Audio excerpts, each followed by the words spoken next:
Decided to get up awkwardly now. Once we're already live. That's fine. No worries. No worries. Total worries. Welcome everyone. I am just moving my seat awkwardly as we start the show. And yeah, alright. Okay, awkward introductions aside, welcome everyone. This is On Just Restart. We are doing our typical Monday night podcast a little bit later than usual. To be totally frank, I was taking it easy today. I haven't been taking it easy lately. And once I came up to get everything ready, I realized, oh, I still have to do that. Oh, I still have to do that. Oh, I still have to do that. Oh, I left all my laundry just over there. I should probably fold that beforehand. And then once I get to like editing the thumbnail and stuff for the show, I was like, oh wait, I've left this computer on for like weeks and there's all these different things open that I haven't saved or closed. And so things weren't running right. So I was like, okay, let me save this. Yeah. Oh, it's taking 5 minutes. That's not good. Okay, let's save this. Oh, that's taking another 7 minutes. That's not good. Oh, it's already 8:30. This is not good. But anyways, tech issues, delays aside, we're here, we're live, we're ready to go. We're gonna be talking about a lot of stuff. Honestly, there's been a lot of things coming up right now. I feel like I probably personally should be doing a little bit of a better job, just kind of like every morning scouring every like thread, every podcast, every article, because there's a lot of information coming out right now.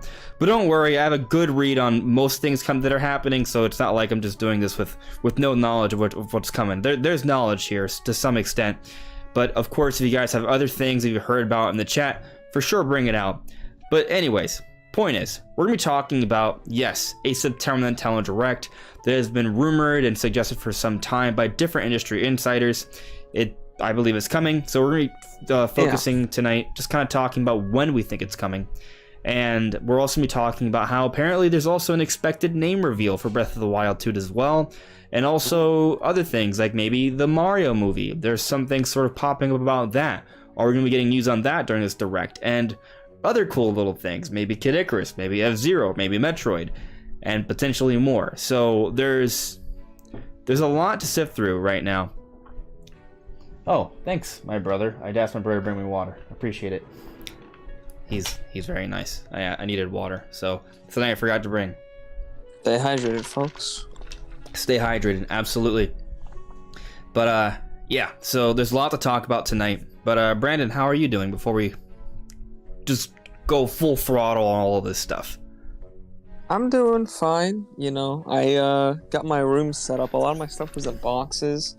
But I got a dresser, and I moved some stuff out of the boxes. A lot of stuff I just moved stayed in the box, but it went in my closet. But anyways, I just rearranged my room, and it's a lot cleaner and nicer. There's only one box that's on the floor now instead of like 7. So, it's nice. Okay. Alright. Very good. So, let's check with the chat here. Guys, let me know how everything is looking and sounding. Hopefully there's no major issues and we can kind of just jump into the discussion here. But I'll be checking into the chat. Hello there, Zonai Theorist. How are you? Ryan, hello. Megaton Menace is adding me here. And Megaton Menace is asking, how's Xenoblade Chronicles 3?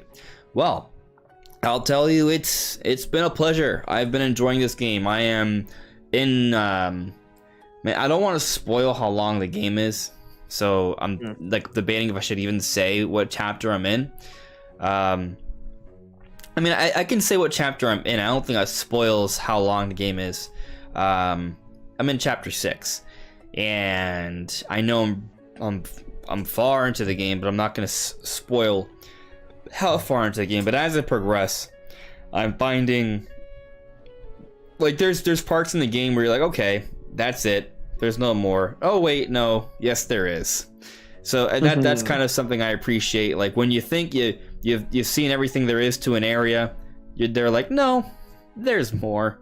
And I like that. I like that the world is bigger than it looks. Not that it looks small, but there is a fair bit to this world. And I'll say, and also strongly encourage you guys who are playing Xenoblade 3 to do all the hero quests, all these side quests. When I say side quests, I mean side stories, actually. I'm not telling you to do every little side quest, but all of the hero quests, like the yellow exclamation points, go for those. There's more story there. There's more mechanics there. There's more world building there. I mean, you unlock characters that way, and you see literally more of the world. There are areas that you will probably not explore unless you go and do these different quests, and you'll see some pretty good additional story there. It really does add to the overall experience of the game. So there's a lot there to find, and I'm enjoying Xenoblade Chronicles 3 a lot. I'm looking forward to kind of diving into more discussion on this game. There will be a spoiler discussion coming relatively soon, and I'm also thinking about doing another discussion that will be kind of pitting Xenoblade Chronicles 3 to 1 and 2. So remember how we did the Mario Galaxy versus Mario Odyssey discussion with Rob from Rule of Two Review? I want to bring that back. That actually went relatively well. I haven't done any others. I would like to do that. So we may be having a discussion comparing all 3 games. And I have no idea how long that discussion will be. But the Mario one was like an hour plus? So, something like that, right? And actually, it seems like you guys are enjoying the Breath of the Wild video I did with Nintendo Prime yesterday, which is about like 47 minutes long, just talking about the release date. So, stay tuned. There may be some more long form discussion videos coming. Another one I actually want to do is kind of talk about Twilight Princess versus Wind Waker. So maybe that'll happen in the not so distant future as well. I kind of need to refresh myself on them, so I think it would be, but I'm waiting for the Switch versions. But the question is, do I do the discussion before or after the Switch versions come out? But by the way, we'll be talking about that today as well. It's just kind of like a lot has actually happened now that I think about it since the last time we did the podcast, and that was just last week. And when we did the podcast last week, we did talk about a rumor about this stuff, but there have been multiple things that have come out since then, and it's just kind of like interesting how going back 1 week, how things have shifted since. And it's very exciting to think about how much has shifted since last week's discussion, where we were just like, you know what, let's just focus on talking about something that's not really about the news, where we talked about like the different like theme parks we could see at Nintendo Universal Park, whatever. That was a fun one. Yeah, it was fun, and I definitely encourage you guys to check that one out. I actually went back and I did timestamps for that podcast. I know you guys want me to do timestamps, which I rarely have time to do. I went back and I did timestamps for that specific discussion, so check it out. But yeah, man, there's just so much going on right now, and I realize this tangent, which is based off me saying how Xenoblade Chronicles 3 is, it's great. Just to be clear. But moving forward here with the chat, Zonai Theorius, it's that time of year again. Another Nintendo Direct on its way, and the rumors leaks are skyrocketing. Man, what exciting times these are. And yeah, it is exciting. And if you guys follow me, you know what I talk about, right? I pretty much my meat and potatoes is talk about Zelda, talk about Metroid, talk about Directs. I try and talk about other things as well, but that's clearly like where we like to talk about the most, right? And it's exciting because like we're entering a time where all of a sudden now that's going to be like the main talking point, right? Because during the life of the channel, like the bulk of the life of the channel, I should say, we haven't had this platform where we could kind of talk about these things, and they've been at the forefront. Like, yeah, there's been the Skyward Sword HD situation, there's been Metroid Dread, but it's going to be on a whole other level when it's like a brand new Legend of Zelda, Breath of the Wild 2, and then maybe Metroid Prime 4, right? Like, we're kind of entering I don't think we territory. We definitely weren't doing the podcast before the original Breath of the Wild came out. No, like the channel existed at that time, but it was very small, still figuring out what I wanted to do with it. So, it's different. It's an entirely different situation now. So it's going to be interesting to see how things go as we kind of finally get news on what we've been sort of talking about for so many years, right? That's the crazy part. Like, we're finally going to actually have consistent news. Well, okay, I say consistent, but we may only get like 2 or 3 updates before the game comes out. But there's going to be a lot of information that comes out from that point. You know, we've just gone little teases every couple years. Now we're going to get something substantial. Hopefully. Fingers crossed, right? I'm making that assumption here. I don't know that, but you have to think that the game will come out eventually. And at some point, Nintendo's going to have to start that media cycle, right? And Nintendo has told us spring 2023. So, assuming it's not delayed again, we are within reason to expect some significant Zelda news. And now that there are different insiders supporting that notion, I don't think this is me, like, you know, like, this is not a pipe dream, right? This is not like overhyping or pulling at straws here. Like, this is I think a legitimate reason to expect like some legitimate news soon. It may not happen yet, so, you know, take it with a grain of salt, but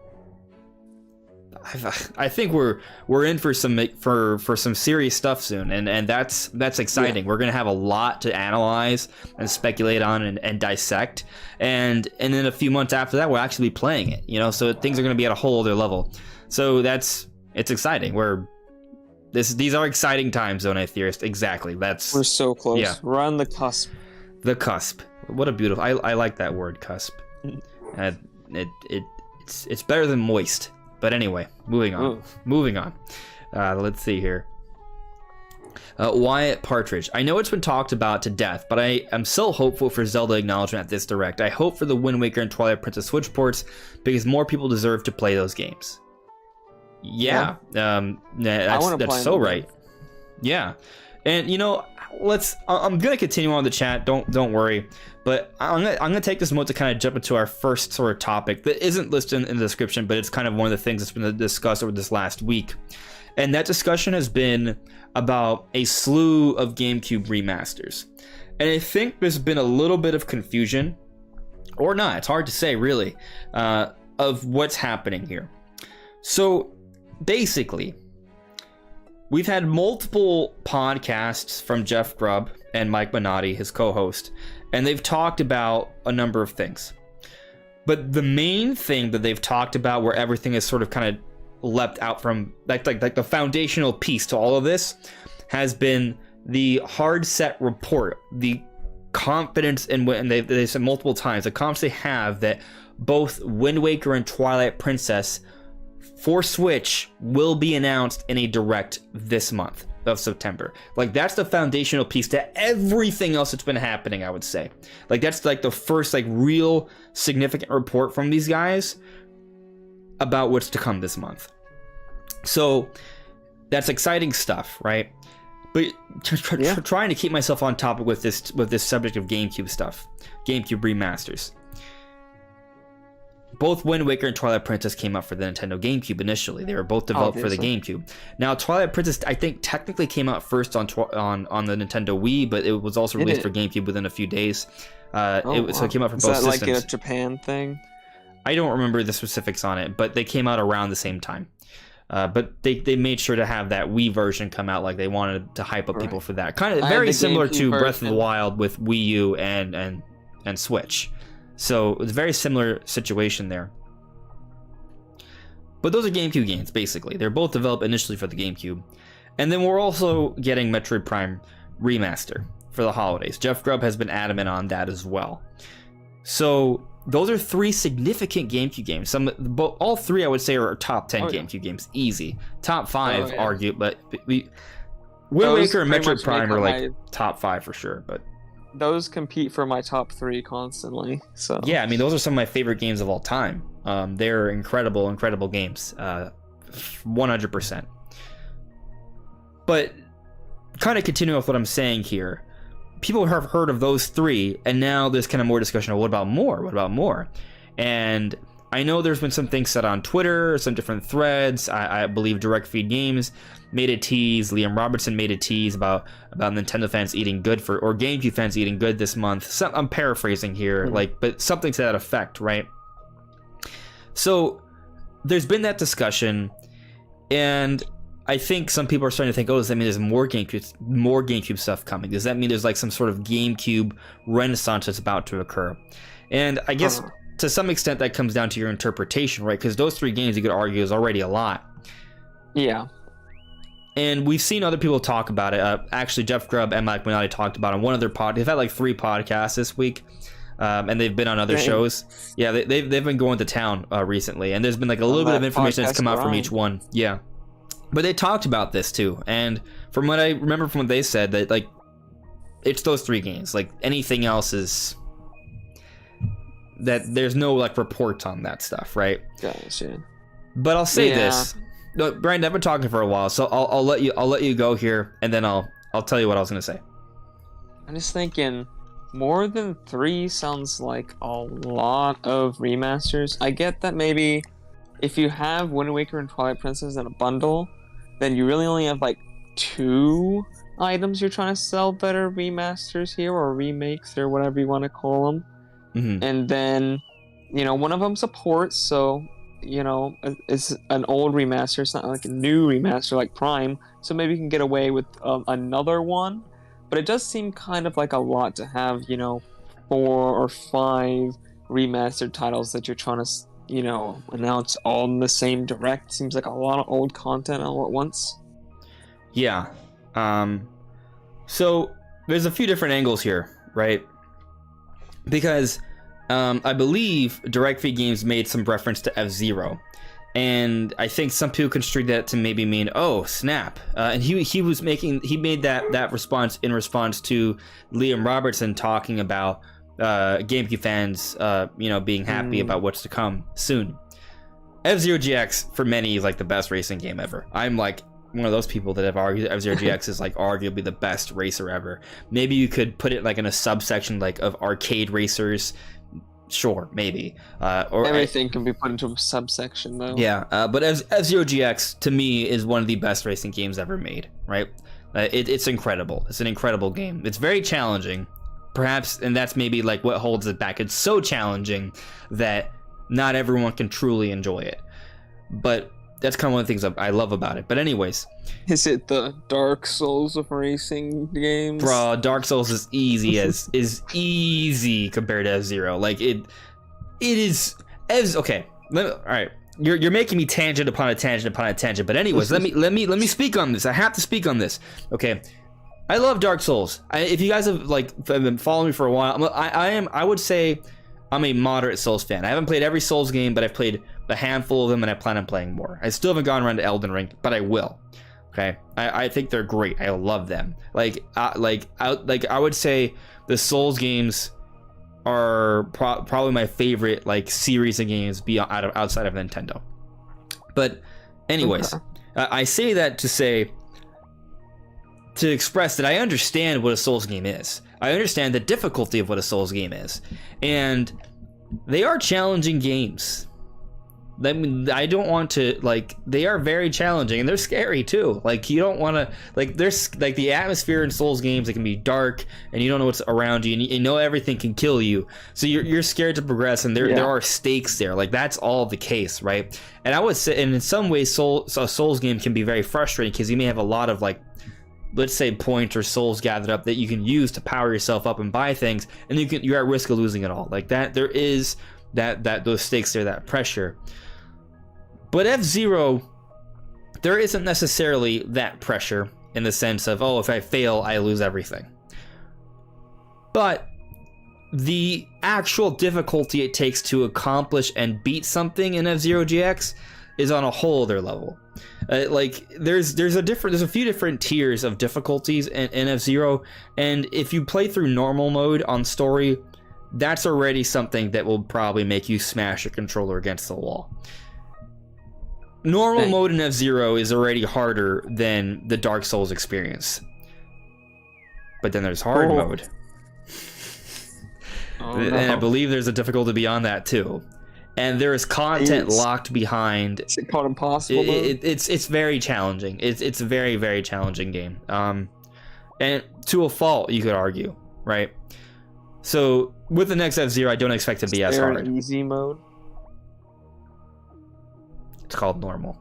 Anyway, Oh, I think there is an easy mode. I think there is an easy mode, but it's not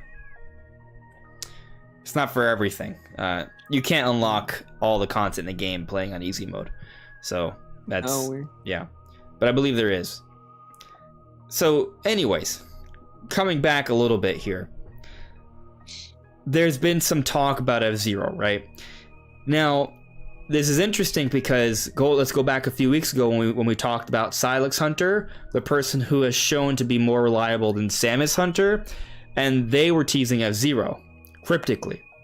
Well, actually, recently on one of the podcasts with Jeff Grubb and Mike Minotti, they also talked about F-Zero. Now, they didn't say they had a report or anything. They just said, yeah, we think it's time for an F-Zero. That's all they said. They there's not like any like hard report there. That was just kind of like what they said. You take with it what you will. But you factor the Silex Hunter thing about F-Zero. You factor what they said, Jeff Grubb and Mike Minotti, and you look at this conversation between Liam Robertson and Direct Feed Games mentioning F-Zero. There's like something going on there. I don't think we're looking at an F-Zero GX remaster, just for the record, right? As much as I'd love to see an F-Zero GX well, maybe. I mean, it could be that. But it also could just be a new F-Zero, which I would personally prefer. But I'll take anything F-Zero, just to be totally frank here. But now let's go back to the initial point of this, like little sort of like side topic here. I think we may be looking at potentially a situation where Nintendo has to sort of transition from relying on Wii U ports to help bolster up their lineup and other projects. So what can that be? Will that be purely new games, or will there be something else? Well, why not just remaster a whole bunch of GameCube and Wii games? Like, those are the kind of games that don't require as much work as, say, like an N64 game, and they can still be things that look pretty good, right? Like Twilight Princess, Wind Waker HD, Metroid Prime. We're going to see those projects, and they're not going to look quite like a modern game, but with some visual enhancements, it looks modern enough to where it's something that's worth like selling out there for people to purchase because it has that history already. We'll see how Prime Remake, Remaster, whatever looks. I think it's going to be significant. I think that game's actually going to be a little bit more of than just a basic remaster. I think that's going to be something substantial. That game is not super long, and it's very confined spaces. With modern technology, like, it's so easy to make that game look so much better, even on a system as low power as the Switch. Yeah, it's going to be interesting to see how that works, and it may even be kind of interesting because we don't know the situation with Metroid Prime 4. I know there's been a bit of a sentiment amongst some people that Prime 4 is maybe something that's going to be more geared towards the next system, and even if we get a version of Prime 4 for the base Switch, it's not going to be like the ideal version, right? And so with that in mind, you know, Metroid Prime Remake may be like the sort of ideal Metroid game for Switch in terms of like visual fidelity, if that makes sense. I'm not saying that's how it'll turn out, but that may be how things turn out, right? Like, Metroid Prime 4 may come out on Switch, but it might have like some serious resolution issues in order for it to run properly, you know? Which would be unfortunate. I hope that's not the case. Because it was initially announced for Switch, right? I could see it being like 720p 60 or something. Or, like, I don't think that they would drop it below 720p unless the game... Because on Switch, you typically don't have to drop that low unless you're trying to run something that's meant for, like, PS4 and Xbox One. Yeah. So I wouldn't imagine... But I could see, like, a 720p 60 version on the original Switch, but a 4K 60 version on the next gen Switch, which is what, like 9 times the resolution that would be or something. Cool. That would be cool. I mean, you know, like from a very basic like I have a very basic understanding of like all this visuals, like graphical stuff, but I know that Nintendo over this generation has improve their technologies, right? Like not just in terms of obviously you can only change so much about the hardware during a generation, but like from a software standpoint, like they've done a lot. Like they have that new technology that does allow them to improve their resolution, and that doesn't require a change in hardware. Like we've seen that with Switch Sports, for example. I think we've seen that to some extent with Splatoon 3. I may be mistaken on there, but it seems like Nintendo has worked on something that has allowed them to output higher resolutions without requiring as much performance. And we see the effect that to some extent with games like Splatoon, like Switch Sports. Look at Xenoblade Chronicles 3. Like Xenoblade 3 actually uses Monolith has their own because they use they're one of the few Nintendo studios that actually uses anti-aliasing, which is key to this effect that they do for their resolution because it wouldn't work without it. They use temporal TAA, very common on PS4 and Xbox One. Very surprising to see on Switch. That was impressive. And yeah, they use a sort of like upscaler to look at previous frames and use that data in the next frame and make the resolution look higher on a basic level. So that's something like Monolith Soft in terms of that particular like reconstruction and like resolution stuff. Even though their games only run at like 720p, they still have like the best reconstruction and anti-aliasing that out of any of the Nintendo offerings. Ultimate point though, I mean that it's I'm not trying to like discount what you're saying. It's just a tangential point. Yeah, like it's great that they've done that. I love it. Xenoblade Chronicles 3 looks amazing, right? But it is still an in-house Nintendo studio, and I know there's cross communication. Oh yeah. Point is that we've seen Nintendo games, Nintendo studios, start to show more and more improvements. Like where they're doing a better job with the hardware than they did before. Like they're figuring out ways to make their games look and run better. So with that in mind, maybe we shouldn't be too concerned about Prime 4 on Switch. But, it's just a consideration. We don't know how things will ultimately end up. Well, maybe we'll get a tease at this Direct. Who knows? But let me kind of continue on the chat here because I wanted to kind of get through it, and I only kind of like scratched the surface and then went way off. But let's see here. Alex Q. Rumor says Advance Wars will just be shadow dropped. Where is that rumor coming from? I'm not saying you're wrong. I just don't like know. Sources. Yeah.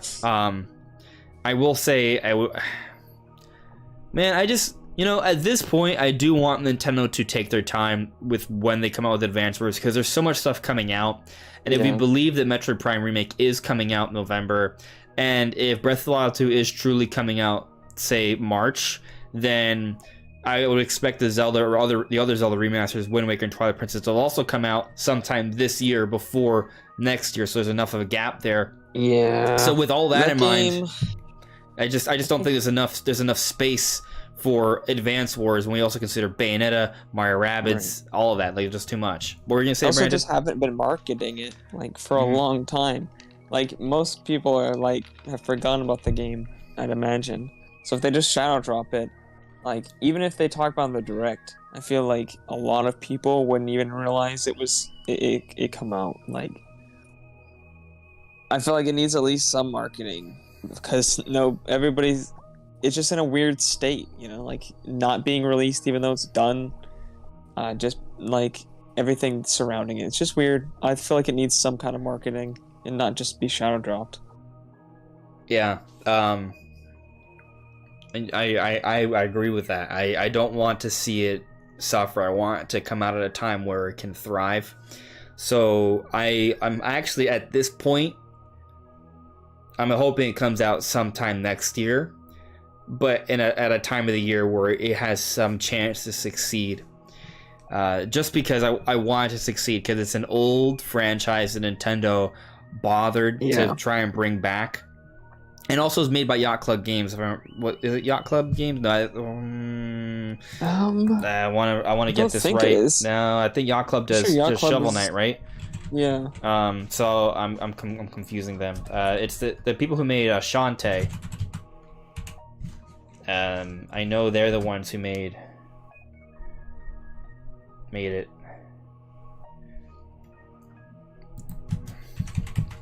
I just want to confirm. Way Forward. Okay, Way Forward. Way yeah. Forward. Yeah. Yacht Club does Shovel Knight. Way Forward does Shantae, and they are the ones that have developed the Advance Wars 1 and 2 Reboot Camp. So I want to see this developer, you know, have this game they've worked on. Like, I want it to succeed, and I want this franchise to succeed. I want to come out at a good time. People are like, oh, and then Nintendo will see, oh, okay, that people do like Advance Wars, so we can get more, right? I think anytime early next year would be good. There's not a lot of games that come out in the early part of the year. Yeah. So it's not too hard to find a place for it there. Mm-hmm. Hopefully. Obviously, you know, it I guess it's a little strange because you could argue, if you really want it, why don't you just want it as soon as possible? Assuming, you know, I had all the time in the world, yeah. But that's just not reality, right? Right. You know, I mean, at this point, I actually am okay with Breath of the Wild 2 coming out in March. And I'll even go as far as saying that depending on how things shake out, if it ends up coming out later, that might not even be that bad of a thing either.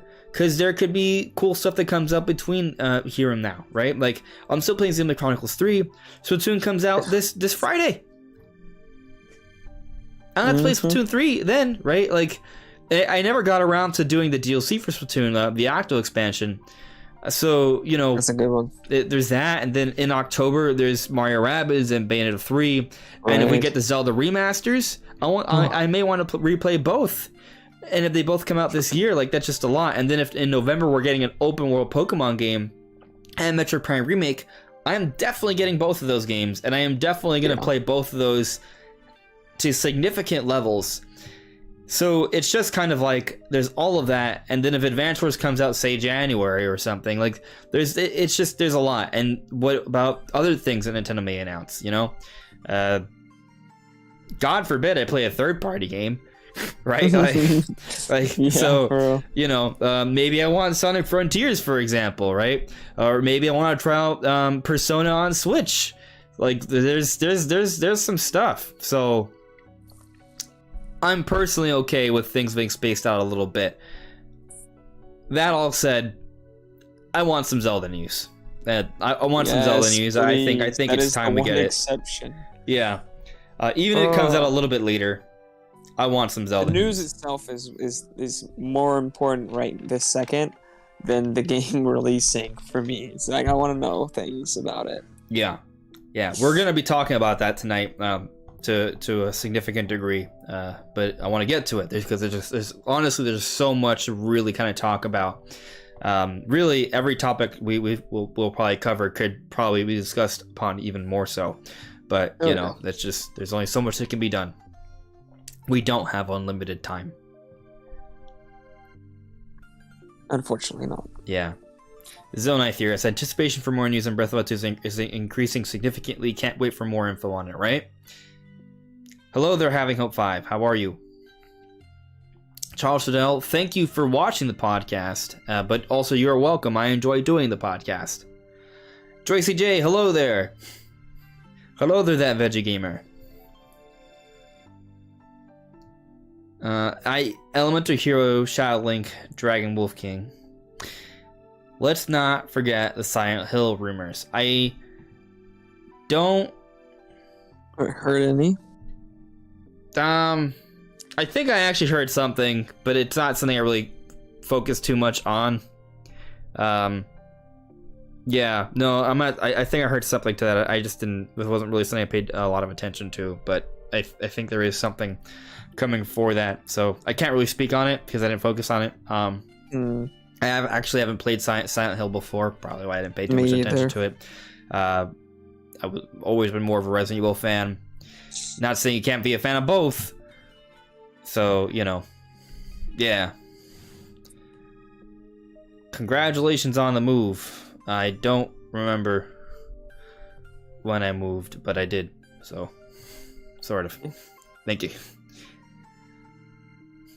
Diva sounding very with, Andres. Thank you. Are you also looking forward to Breath of the With Can't wait, right? Breath of the Width. Yeah. Breath of the Width is gonna be the greatest.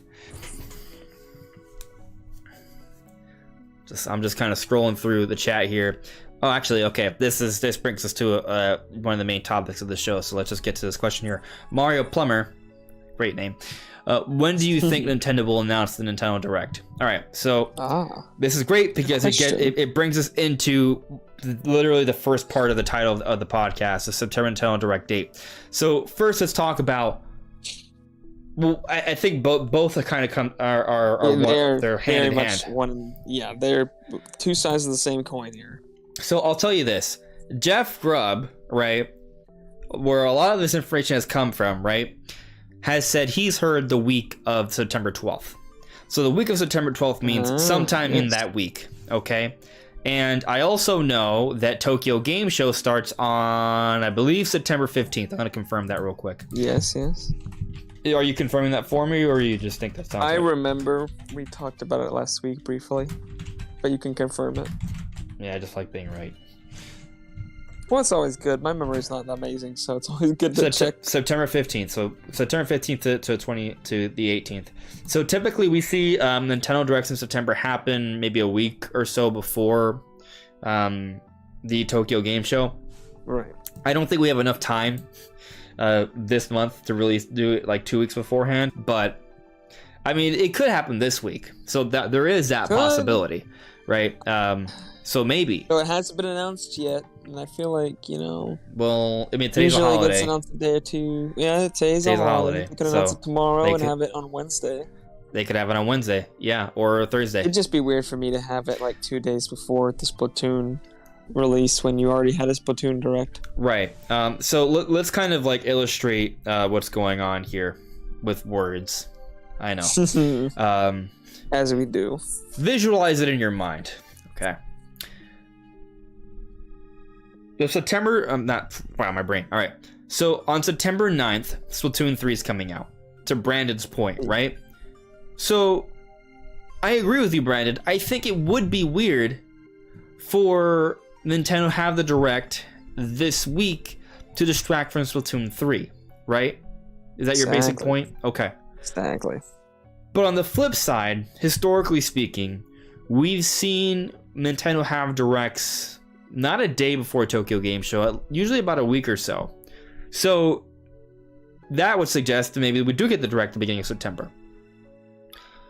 And I think you could also make the argument that the Nintendo could have a Direct in the middle of the week and highlight Splatoon 3 again, maybe announce another little random detail about the game, and then it still comes out Friday and it'll be totally fine. I think they could do that. They could. But I think the tone of our could is suggestive of what we're actually thinking. They could do it. Like, we also... There's other considerations here. And this may be arbitrary, but I have a hard time believing Nintendo will have a Direct in the first full week of a month. We don't really ever see that. It's very strange. Like, they just don't do that. It's rare. And I don't know, I feel like usually when we get like major Nintendo news, it's after a major game comes out. Like they wait till it comes out, they have a little bit of a reprieve, and then they go. So, I mean, think of it like this, right? So Splatoon 3 is the hype right now, you know? If Nintendo were to like reveal Breath of the Wild 2, like have a full blowout on it, like 2 days before Splatoon 3 comes out, it might take a little wind out of that sail, you know? I'm not saying, in a way it shouldn't, because it's not like you have to wait to buy Breath of the Wild 2 now, but it's just kind of like, if you think about it from a perspective of keeping the conversation about Nintendo going, wouldn't it make more sense to kind of space things out a little bit, you know? Like, let Splatoon 3 have the spotlight right now, because we're gonna get previews, not previews, we're gonna get review scores like in a day or two. Like, they're coming out really soon. So why not let us just focus on that, enjoy Splatoon 3, and then maybe next week or even the week after, that's when they move on to other stuff. Yeah. And they could still talk about Splatoon there, have another announcement of some content. People are like, oh yeah, that Put game. an accolades trailer in there. Yeah, maybe that. So, I think I'm just, because Nintendo usually doesn't do it in the first week, because Splatoon 3 is coming out, I think they want to focus on that, because I think it makes more sense to kind of space out the different hype things they have going on. Right. I am kind of feeling maybe not this week. It could happen though, right? They could announce something tomorrow, and it could happen on Wednesday or Thursday. Yeah. And ultimately, it wouldn't be the end of the world. It would be fine. If the Tokyo Game Show wasn't the 15th, I would think that they would have done it the next week and given Splatoon like a whole week to breathe. I agree with you. But I think that Tokyo Game Show, because they always show stuff there, and pretty much all the time it's stuff from the direct beforehand, from what I remember, previous years. So it does seem like that makes more sense. Yeah. Plus, we have the rumor. I mean, Josh Grubb said the week of the 12th, so doubly. Jeff Grubb said the week of the 12th, correct. So, I think that makes more sense. Now, we've seen directs happen on Wednesdays and Thursdays, and they have happened on Tuesdays as well.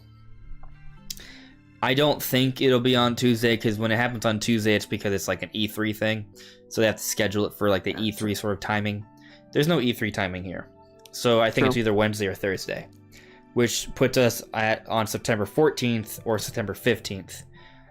And I think basically that means we can see an announcement of it on September 12th or September 13th. Now, I think there's a possibility that maybe it happens on the Thursday, on the same day as the Tokyo Game Show. So conceivably, they could announce it maybe on the 14th. But I think what time is the Tokyo Game Show start? And that's important. That's important to consider, because I think there is also a bit of a time zone issue there, because I think they're like 12 hours ahead of us, if I'm not mistaken. So on the 14th for us, the Tokyo Game Show already starts. So if I'm right on that, and I may be getting my time zone screwed up. So if anyone in the chat is seeing this and they disagree, or just let me know. I mean, I could just figure it out, right? So. EST to through the power of the internet to Japan time. So Google knows. Tokyo, Japan is 13 hours ahead of Eastern time. I'm on the Eastern Standard Time. So right now it's 9:30, right? It's 9:30 for me. It's 10:30 a.m. tomorrow for them. So on Wednesday morning for me, when I'd be expecting an announcement for a Nintendo Direct, if I'm expecting it to happen on the 14th, which I'm not, just hypothetically, then the Tokyo Game Show would already be happening. So I think that's why I kind of think the 13th, the Tuesday, might work really well. I think Wednesday could be pulled off, though. They just have to do it earlier in the day. I think the Direct has to be announced before then, right? I think so I think to answer Mario Plumber's question, I think the Nintendo Direct is either announced September 12th or September 13th.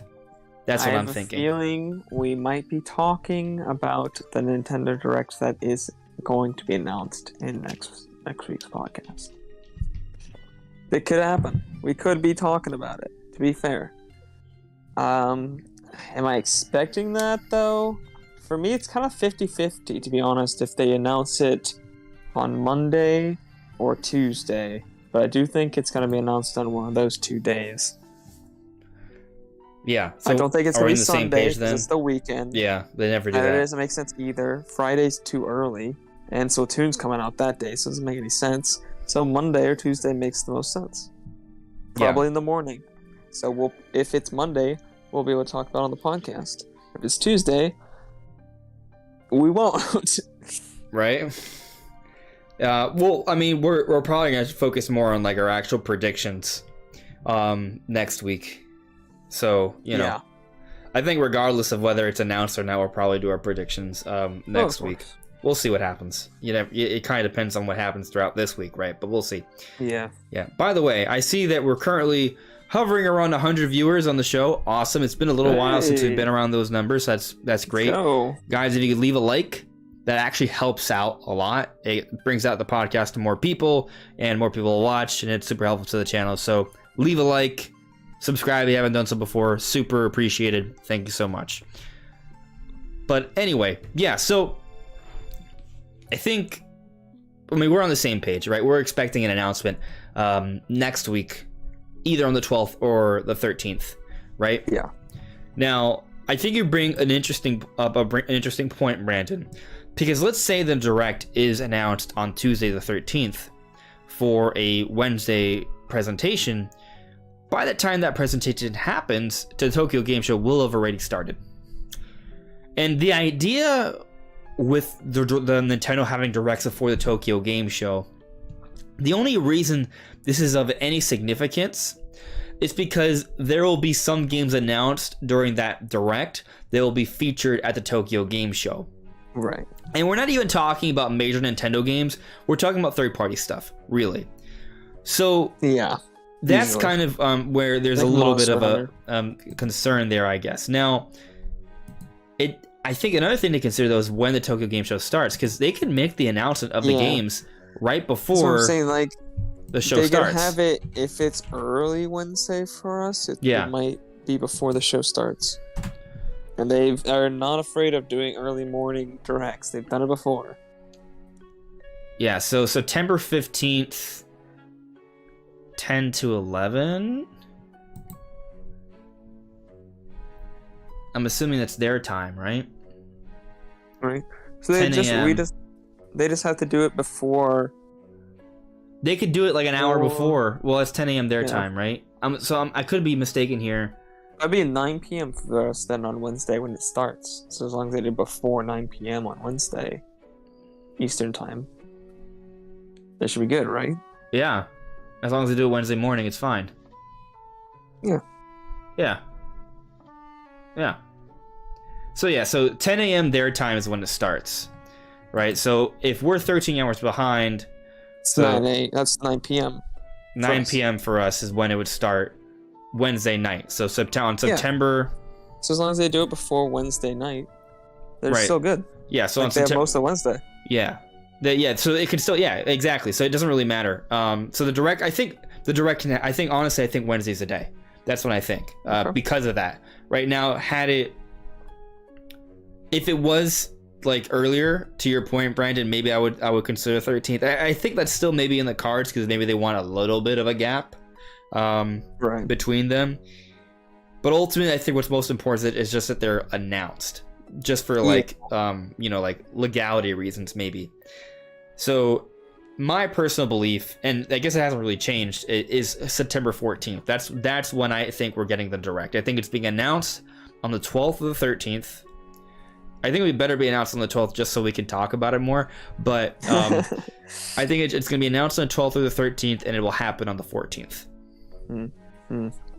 Just because you're saying that, I'm going to play devil's advocate. Do it. With 13th, baby. 13th, for sure. Is your only argument because you want to be the contrarian? Yes, and also I have this gut feeling that I had, like when I was first thinking about which day it was, the 13th was the day that I felt that was going to be the day. You know, I'll tell you that if it is on a Tuesday, there'd be a little bit of poetic justice there, I would say. Just because typically when we get the E3 Direct every year, it's on a Tuesday. Right. So a lot of people have been looking towards this presentation as sort of like the E3 replacement. So if it happens on a Tuesday, it's kind of like, hey, we finally got our E3 Direct, right? This is actually in September. But then the conversation would be, okay, so where's our September Direct? Oh, it's September, so it's kind of funny to think about that as a possibility. But let's come back to the chat here. Let's see what everyone else thinks. Let's go on, just kind of looking through. I'm gonna focus on ads for now. Hello there, T. Elijah Morrison. Mojar Mask, what day is Nintendo Direct? I think we just talked about it. Obviously, we don't know, just for the record. Right. I don't want to say like we know. Yeah, it was a speculation. Look, if Breath of the Wild 2 and Mario movie is in the September Direct, it's already 10 out of 10. That may be our next topic. Mario movie, yes. Yes. Yeah. Alex, you GameCube, Game Boy Color, and Advance games on the way too, apparently. Well, Game Boy games is 100% guarantee. I don't know if I believe that. I think maybe I could see Game Boy game. For them to add another system to like the Nintendo Online. Well, you could argue that, but you also argue against that. I think in terms of patterns, you're totally right there. But I think some people think maybe just because it would be nice to update the cheaper tier of Nintendo Online with another platform to keep them engaged. Because, yes, they added N64 and Sega Genesis, but that's for people who want to pay the extra money. Yeah. Yeah. It's a really good point, because content for the SNES and NES games have been slow lately. So, yeah, I don't know. I'm kind of like. Does Nintendo actually care about the $20 tier? Well, I mean, that's a lot of people that have it, so they probably should. True, but are those people there for the NES and SNES games? And the other games, are they there because they need to play their games online? I feel like most people are just there because they need to play their games online. You might get some new customers from adding Game Boy and stuff, but I imagine at this point, like adding another, unless it was like GameCube or something big, I don't think adding another system is going to bring a ton of people into online that aren't already there. You know what I mean? You know what would be mind-blowing? What? What if Nintendo added Twilight Princess Wind Waker HD to Nintendo Online? Oh. Yeah. That would be crazy, right? Just like the, what if they just added GameCube and then they were like, here's Wind Waker and Twilight Princess. This is what you wanted, guys, right? This is what you wanted. Yeah, no. But actually, on that note, right, to focus on the GameCube element, I don't think we're getting a whole bunch of GameCube games on Nintendo Online. I don't think that's happening. Not for a bit. The fact of the matter is, I think GameCube games are a wonderful selection of games that Nintendo can go back to, remaster with relatively minimal effort, and produce them as $60 full games for us to buy. You know? Now, I'm not saying they're going to do that treatment for everything. I'm not saying it's going to be like Wii U ports, but it's a large library of games that they could go back to and do something nice with.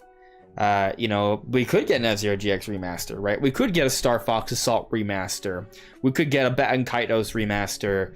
There's a lot of games there that they could go back to, and they can make them solid games, you know, for the modern era. Kirby Air Ride, you know, like, I mean, Blue Storm, like there's a lot. It's a huge library. You know, it'd be great is if Nintendo did remasters for those instead of making us pay $60 for them. Those were just the ones that they put online.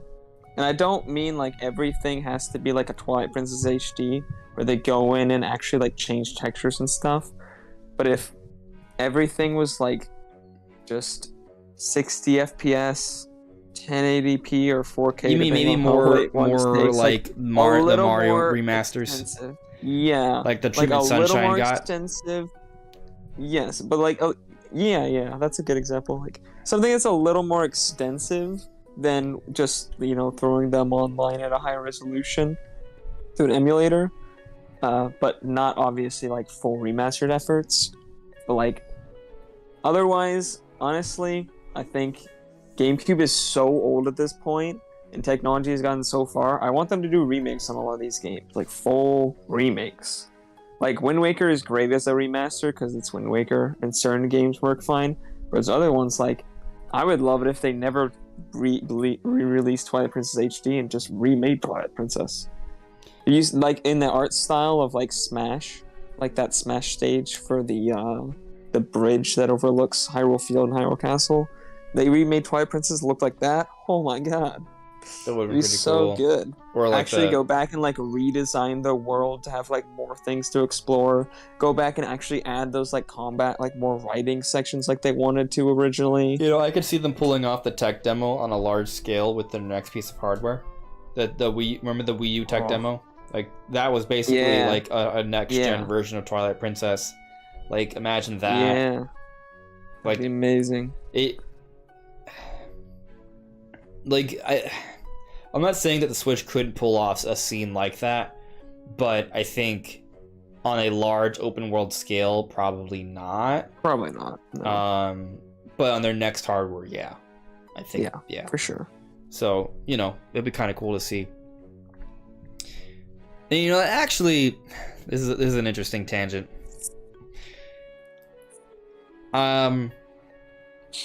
This might be a little polarizing, but there's a part of me, and disclaimer before I say this, I can't wait to get more news on Breath of the Wild 2. Zelda is my favorite franchise. Breath of the Wild is my favorite games ever, and I think Breath of the Wild 2 could be one of the greatest games of all time. Like I think all of that I believe is true, and then some.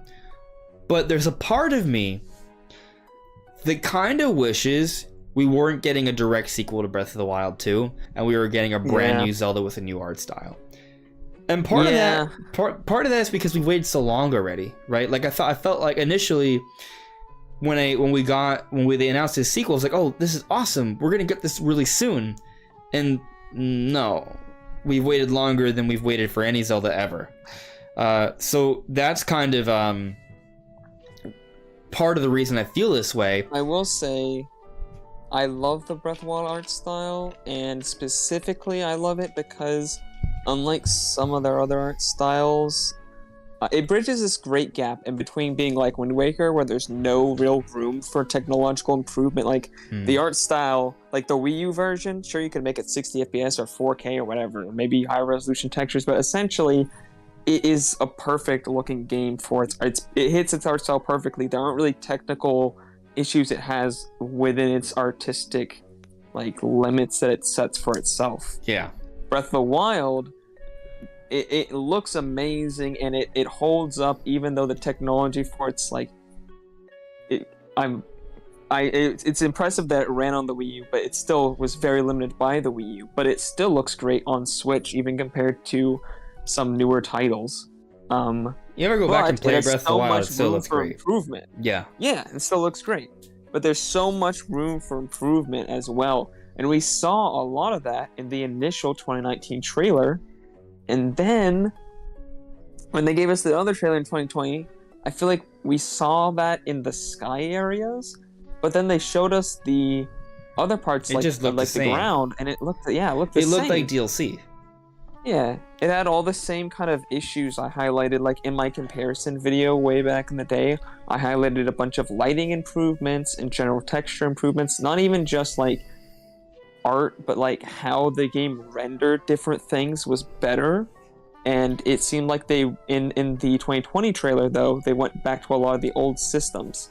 But it was also inconsistent in different shots of like a lot of the new models they have in the sky are much more detailed. Like the tree models have a lot more, like the meshes they use for leaves are a lot higher resolution, and the branches look a lot more like detailed. But then the trees back on the ground look the same exact models, like they're ripped straight from Breath of the Wild. So I don't know if they're just not showing us the new stuff because they wanted to like keep it hidden. So they're showing us like a really old build with like a lot of the old stuff still there, and maybe the 2019 trailer was from a newer build of the engine. I don't know, but it seems really inconsistent with how things looked throughout the 2020 trailer. But as far as the art style goes, I think that art style has a lot of improvements we could see, so I do hope we see those like we saw in the 2019 trailer, because that art style was definitely not perfected in the original Breath of the Wild. Yeah. They could do more with it.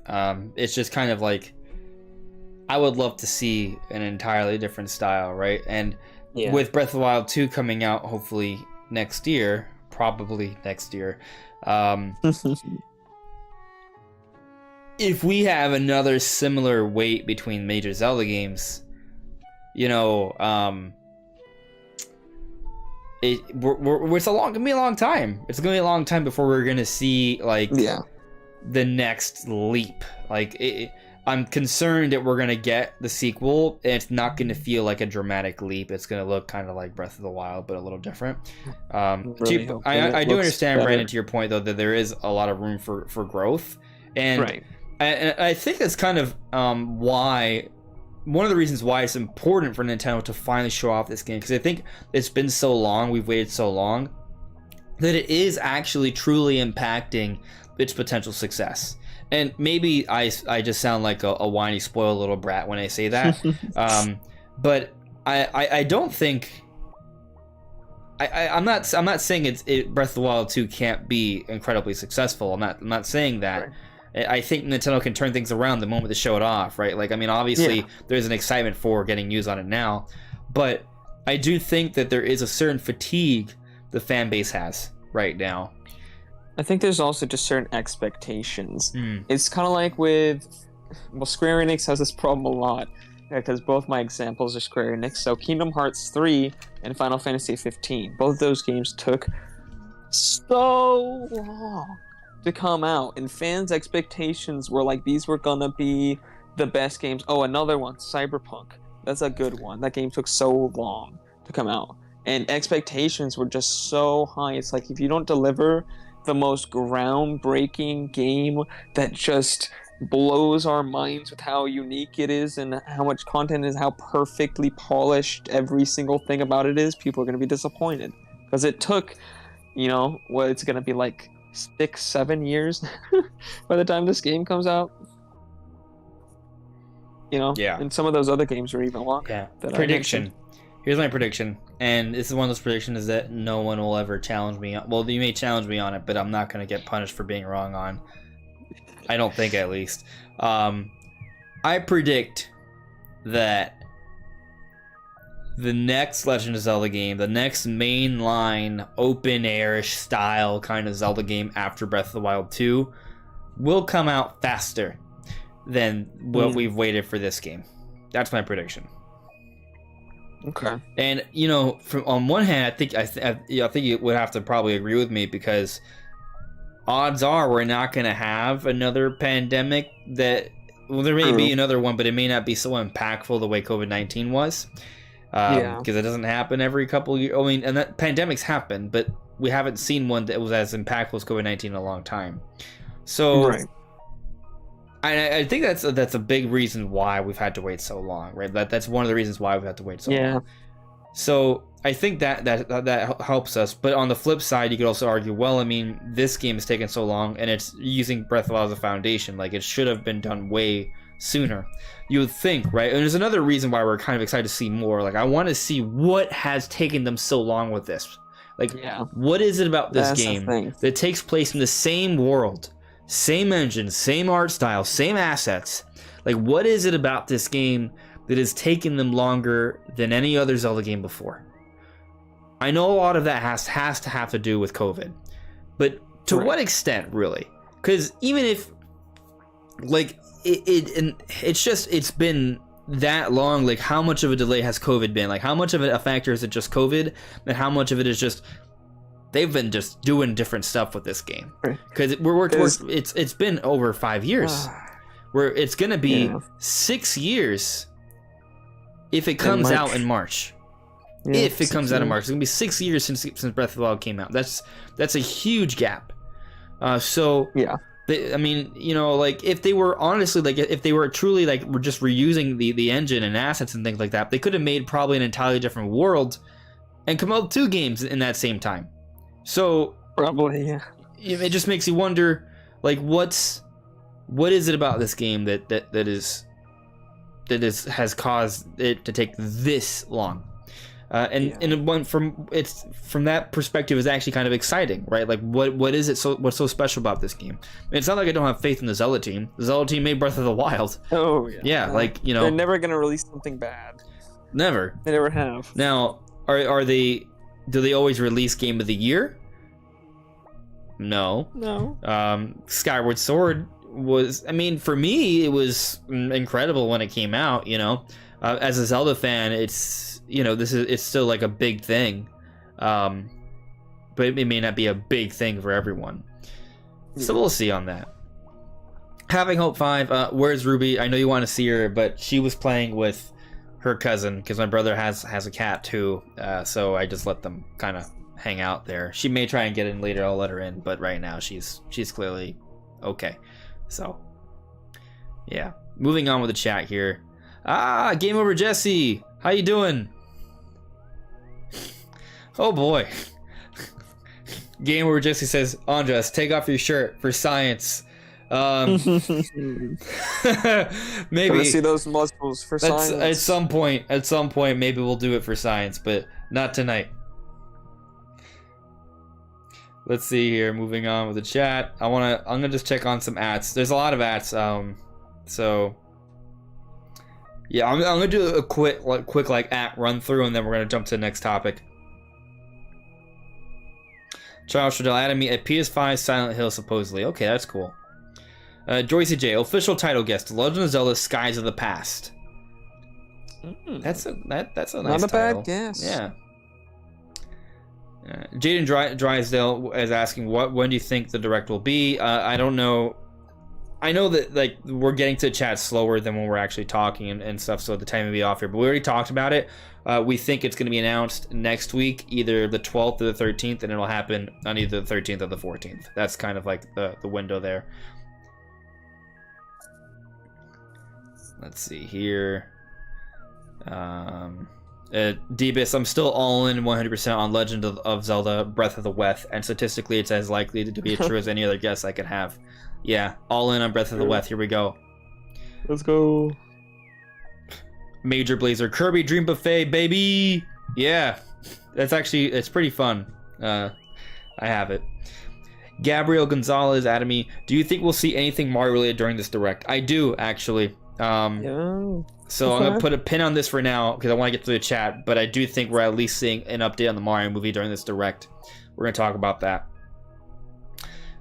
Gabrielle said, continued on saying, me personally, I think we will see that rumored new 2D Mario game that's supposedly in development. Yeah, we'll touch on that too. We'll get to that. Gabrielle was also asking, do you think we'll get any news on a potential Donkey Kong game? I mean, I feel like I've been consistent here. I do believe there's a Donkey Kong game in development. I don't know when they're announcing it. I'm not gonna expect it for this direct just because I think there's so many things they could talk about. Unless Donkey Kong's coming out in the first half of next year, it's not getting announced. It might be. So, you know, it's possible, but I think there's... Yeah, if it's coming out. I agree with that, yeah. We'll see.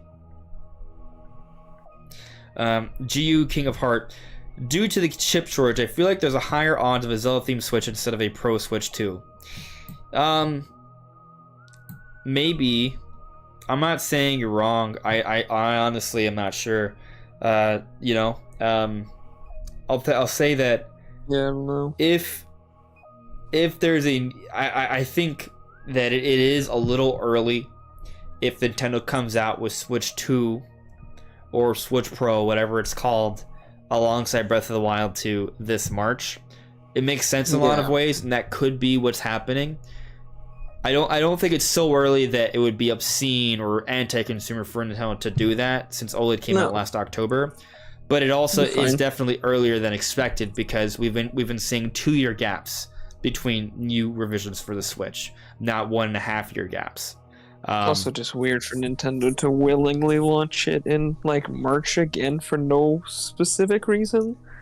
Like initially they wanted the Switch to come out not in March, in November 2016. So it'd be weird for them to be like, you know what? We're just gonna do this again on purpose this time. Well, it may be the case that maybe the chip shortage is why it would come out in March and not holiday, right? But wouldn't you think the chip shortage would get better over time? And they'd have more chips if they waited?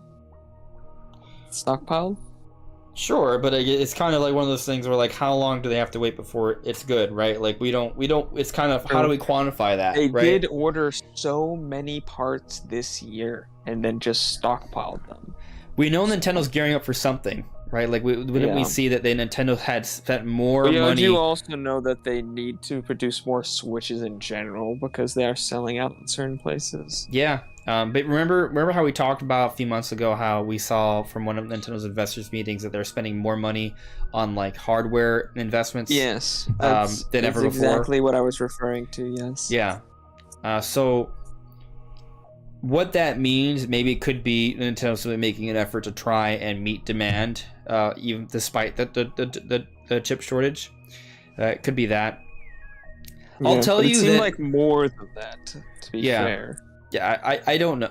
That's what I would say, but that also doesn't tell us when it's coming out, right? Because it could come out March, it could come out November. That's hard to say. I'll say that Direct Feed Games, aka Nate the Hate, seems to be under the impression that new hardware is coming out in the first half of next year, based off what I've seen on Twitter.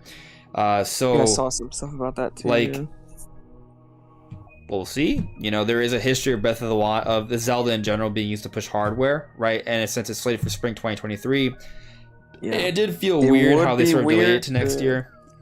It also would be weird to if they release it next year and it's in a holiday, right?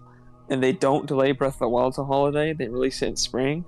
It would be weird to release like your biggest game like possible before your new console. Well, I mean, like right before. I think that if they're not pushing new hardware with Zelda, they're pushing it with Mario. So I also think we should be close to the release of the next 3D Mario. So relatively close, That's right? very true. So, you know, if Breath of the Wild comes out on its own next year, I think that just means Nintendo's going to use 3D Mario to push their next hardware. How insanely long it's been since we've had a new 3D Zelda. Like, but what about Mario, bro? Right? Mario has been the same gap. Like, if it came out, like, if Breath of the Wild comes out in spring and Mario releases in the fall, it's going to be the exact same gap of time. Like, in the sequel, like, a Zelda game and a Mario game should not take the same amount of time to make. Well, I mean, we did get that Bowser's Fury little expansion to 3D World. True. Now, I don't know. It wasn't massive, though. I don't know if that was a main 3D Mario team that even worked on that, but yeah, I don't know. Obviously, that's obviously a side project, you know. Yeah. That's tough. It's tough. I'll tell you that going back to GU King of Hearts kind of question. Well, it wasn't even a question, just like a statement. I'll tell you that regardless of what it is, I'm getting it, right? Like if there's a Zelda theme Switch, I'll probably get that. If it's an OLED, I don't know. Because like it's kind of like the longer I wait to get another Switch, the closer I am to the Switch 2 coming out. So it's kind of like this debate. Oh, should I buy a Switch OLED or should I wait a few more months? Like, you know, you can get great trade-in values though. Like I remember, even for my Wii U, I got $200 in trade-in just for the system. Yeah. The thing is, my Switch still works. Like, there's not like a desperate need, you know? True. You can sell it though, and then you get most of the money. Yeah, but I'm also somewhat concerned about transferring things over, even though I know I can, between cloud saving and my SD card, but I know there's a way to transfer it to systems. I'm not, you know. Right. Yeah. Netweed09. My viewpoint may be a bit unpopular, but I really think that delays don't help games. Breath of the Wild 2 looks so promising. Now I have barely any interest left. August has passed. Nothing. I hear what you're saying, but let me counter by saying this. You are here on the stream to talk about Breath of the Wild 2, right? So a part of you may feel a little lost on it, but yet here we are still talking about it, you know? Because I feel like I'm not trying to like say you're wrong for feeling that way, because I feel like I just also expressed a very similar opinion there, right? Like I still talk about Breath of the Wild 2, but to tell you the truth, in part it's because of the channel, but I am excited about it. I still think about it. I do anticipate news on it and what it's going to be like. It's hard to quantify what kind of impacts this delay will have. It really is. We don't know why it was delayed. Yeah. Specifically. Now, you look at Breath of the Wild. That game was delayed at least twice, and it's the best-selling Zelda game ever. So By a lot. I think delays hurt our feelings and make us feel bad. But once the game finally comes out, it doesn't really matter. I don't think the delay is the biggest issue here. I think it's been how they've been with it, so secretive with the news. Like, we know no real information on this game. It's not even that we don't know enough. We know basically nothing. Like, we know there's a sky area. We know, like, some basic things, like it's going to be in the same map, somewhat. Like, but we don't know how that changes. We know Ganondorf's in the game. That's it. That's all we know. Yeah, I don't know. I mean, I think maybe Nintendo could have done a better reason. job of just giving us a little bit more information, just so we can have something to be excited about. I mean, they gave us that little snippet early in the year. That was something, you know. I think it's just waiting sucks. I think that's it. Yeah. Like, the problem with the snippet was it didn't show like anything really more than the 2021 E3 trailer. Oh snap! It was just basically the same. No, Brandon. I'm sorry, I have to interrupt you because I am seeing here in the chat someone tell me what the title for Breath of the Wild 2 is, and I think they're right. The Megaton Menace added me and said Nintendo will call Breath of the Wild 2 Electric Boogaloo. Oh, he's right on the money. Yeah, God. That's it. How could we have not seen? It's just right in front of us. Exactly. It's like the truth has been hidden in plain sight. It makes too much sense. Been removed. Yeah, that's got to be it. Obviously, we're all joking here, but for those who don't know, we're joking.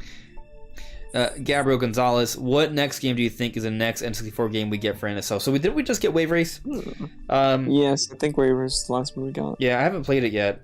I love Wave Race, by the way. I've seen some great people on Twitter. I think it's Dario on Twitter. I don't know the rest of his handle, but he emulated it on PC, and he got even the wave simulation to run at 60 FPS, which has never happened before.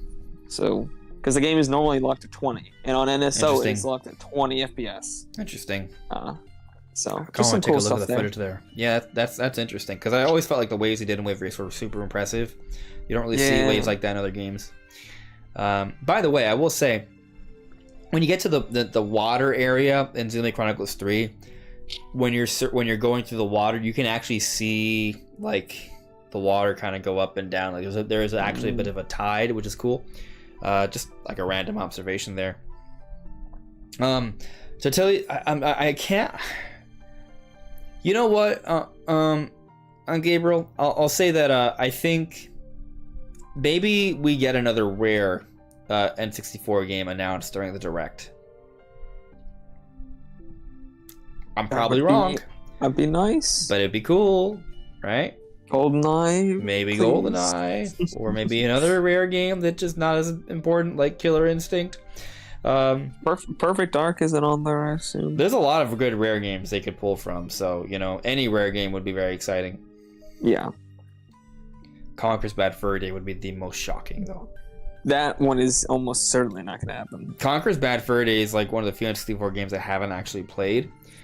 So I feel like they're just never going to give the game away for free because they don't want everybody to have access to it. Like, that's definitely something they want to charge for, just so that kids who have the online expansion can't just go in there and play it. I get what you're saying, and maybe you're right. Sounds like a Nintendo thing to do. It's saying, I get it, but are there any rated M games on the Nintendo Online? Isn't there? I think there is. I know there's a shooty game. I don't know. Yeah, but Conker is very different than an M-rated game for like the NES or something. I know what you're saying. Either way, there's a lot of things holding back Conker from coming out on a Nintendo system. It's not just that it's owned by Microsoft. It's also, to your point, the type of content that it is. But man, that'd be so cool. Anyway, I've never played it, so I'd love to. Yeah. By the way, some people have been talking about recently that Nintendo employees are actually in YouTube comments and different internet threads talking with us about games. Nintendo ninjas, you mean? So, I just want to say that it's a nifty thing to think about, but also, of course they are. Yeah, They're people who like Nintendo. True. They're not going to tell us who they are, but of course they're out there. It wouldn't shock me if there's been a few developers or people who work in... Actually, I know for a fact that there have been a few who've even been on my channel before. Now, I'm not saying that like every Nintendo employee watches specifically my content. I am just simply saying that these people are Nintendo fans and they're going to watch videos about Nintendo. Right. Like, they're going to do that. But it is interesting to bring up because it does sort of suggest that, hey, they're not entirely, you know, they're not in a bubble. It's not like they don't know about what the fans want. Yeah. No, I think Nintendo actually knows more about what the fans want than we give them credit for. At the end of the day, right, they are an entertainment company that make games. And they need to know what makes people happy, what makes their fan base happy. So they need to have a strong understanding of that. I think sometimes people, when we're kind of speculating about what's to come, they lose sight of the most important thing, and that's the company coming up with a product that we want to buy, right? So, right. You know, I think sometimes they're like, oh, that just sounds too good to be true. Well, I mean, if that's what we want, and we will buy it, then there's reason for some company out there to produce something like that. So I just think we sometimes lose sight of that. So absolutely, there are people who work at Nintendo or other companies that they're out there. Some of them may be watching the stream right now, and if you are, thank you for your work. I appreciate it. But also, F-Zero, give it to us. Yeah. I also think that a lot of customers think they know what they want, and they don't actually. A lot of customers think they know game design and game level, like what makes games good. And they absolutely, I assure you, you do not know how to make a game more fun than people like Sakurai or Miyamoto or any of those people at Nintendo do. 100%, you do not. Like, you may think you know what you want, and in some cases you do. And sometimes, it's not like every time people suggest stuff, it's like, you know, Nintendo's these gods who just have this ultimate wisdom, but at the same time they're not idiots over there, monkeys on a keyboard just banging away hoping that they produce something we like. They know what they're doing. That's funny. It's a funny okay, I'm imagining monkeys in like a room with computers just smacking it with wrenches, and then out comes Breath of the Wild 2. But you know, there's genius at work. Anyway, Zonite Theorist added me here. Do you think that Twilight Princess and Wind Waker will be big parts in Breath of the Wild 2's story, seeing as they are possibly getting HD remakes just like Skyward Sword? No. Yeah. But I think it's an interesting talking point, though, right? Because we have seen the past Nintendo work on previous Zelda games, and they do seem to have something to do with the upcoming Zelda game. So, for example, when they first announced that they are working on the big Zelda for Wii U, they talked about Wind Waker, and that was them announcing that, hey, we're going to put out this game of Wind Waker, and they showed us like some HD screenshots of that before they actually showed the game. The true first open world Zelda game. Yeah. I mean, have you played the original Legend of Zelda? Anyway. Oh, fair. Yeah. 3D then. Okay. What was it? Where was I? I was talking about... We're talking about gameplay and story from Twilight Princess and Wind Waker. Thank you. Yeah. Yeah, so...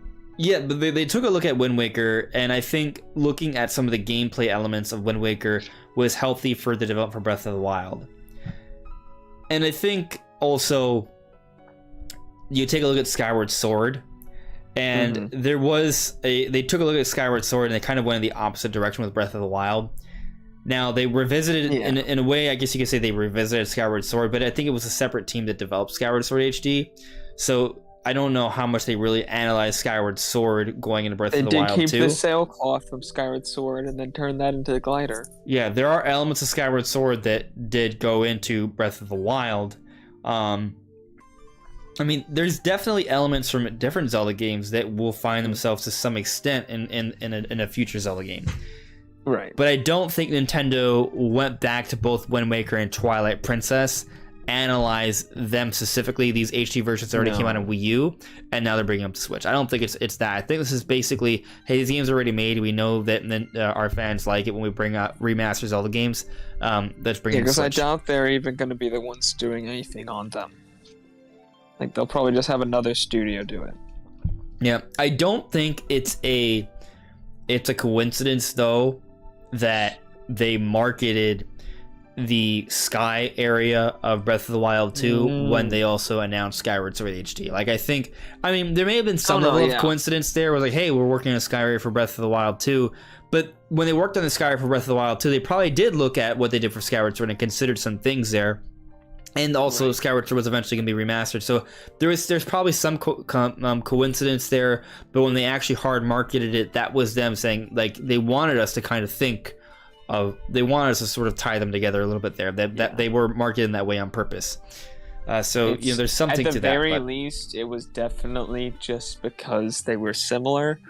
It could be more than that. It could mean things like Loft Wings or other Skyward Sword mechanics, or maybe the Sky area actually has more lore and stuff to do with Skyward Sword itself. Could be the islands in the sky. Yeah, they could relate the stories there for sure. I think there's some potential with that. At the same time, it also could just be we were releasing games with the Sky area, and we also thought it'd be cool to have in Breath of the Wild, so we should just show that now. Yeah. So we don't know, but I doubt it's just that. I think there's gonna be, at the very least, you don't have a Sky area like that and not at least have some kind of references to Skyward Sword. I mean, we've had games like Link Between Worlds had references to Majora's Mask just because they were working on Majora's Mask 3D at the same time. That was the only reason they had those in there. So, like, they're gonna put lore in Skyward Sword lore up in that Sky area for sure, even just for the sake that they look similar and they're similar concepts. Yeah. Not even really look similar, but they're similar concepts. Yeah. I will say that for Twilight Princess and Wind Waker, kind of like how we were noting that they took advantage of the situation with Skyward Sword and Breath of the Wild 2 and kind of marketed them both. I don't think they went back and analyzed specifically these two games for Breath of the Wild 2. I'm sure they look back to some extent in general, but I will not be surprised if, say, this direct happens and they make some reference to elements in these games, and as we play them and consider how they may be different in Breath of the Wild 2.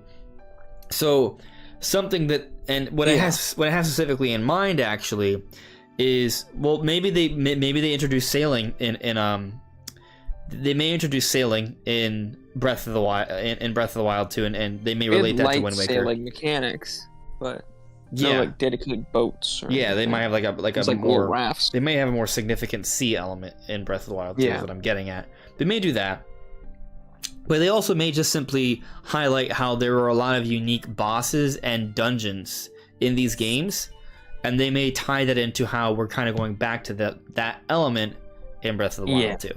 Another thing about like these being released is, if they are released this year, that was not the plan. Breath of the Wild was supposed to come out this year, not Twilight Princess and Wind Waker.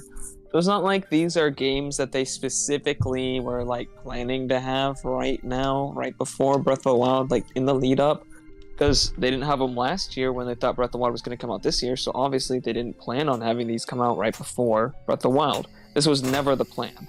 If this happens, it's just something to give out Zelda for this year. It's not something they meant to do at all.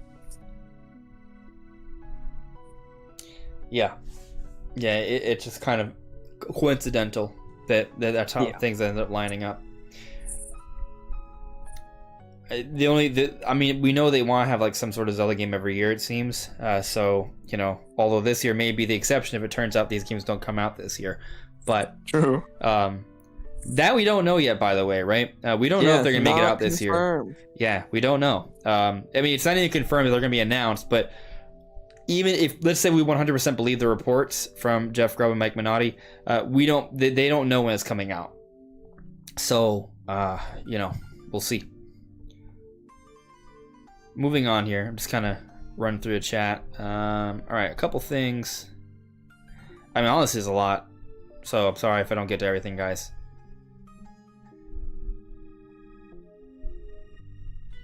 Let's see here. Sackum Barmer 3.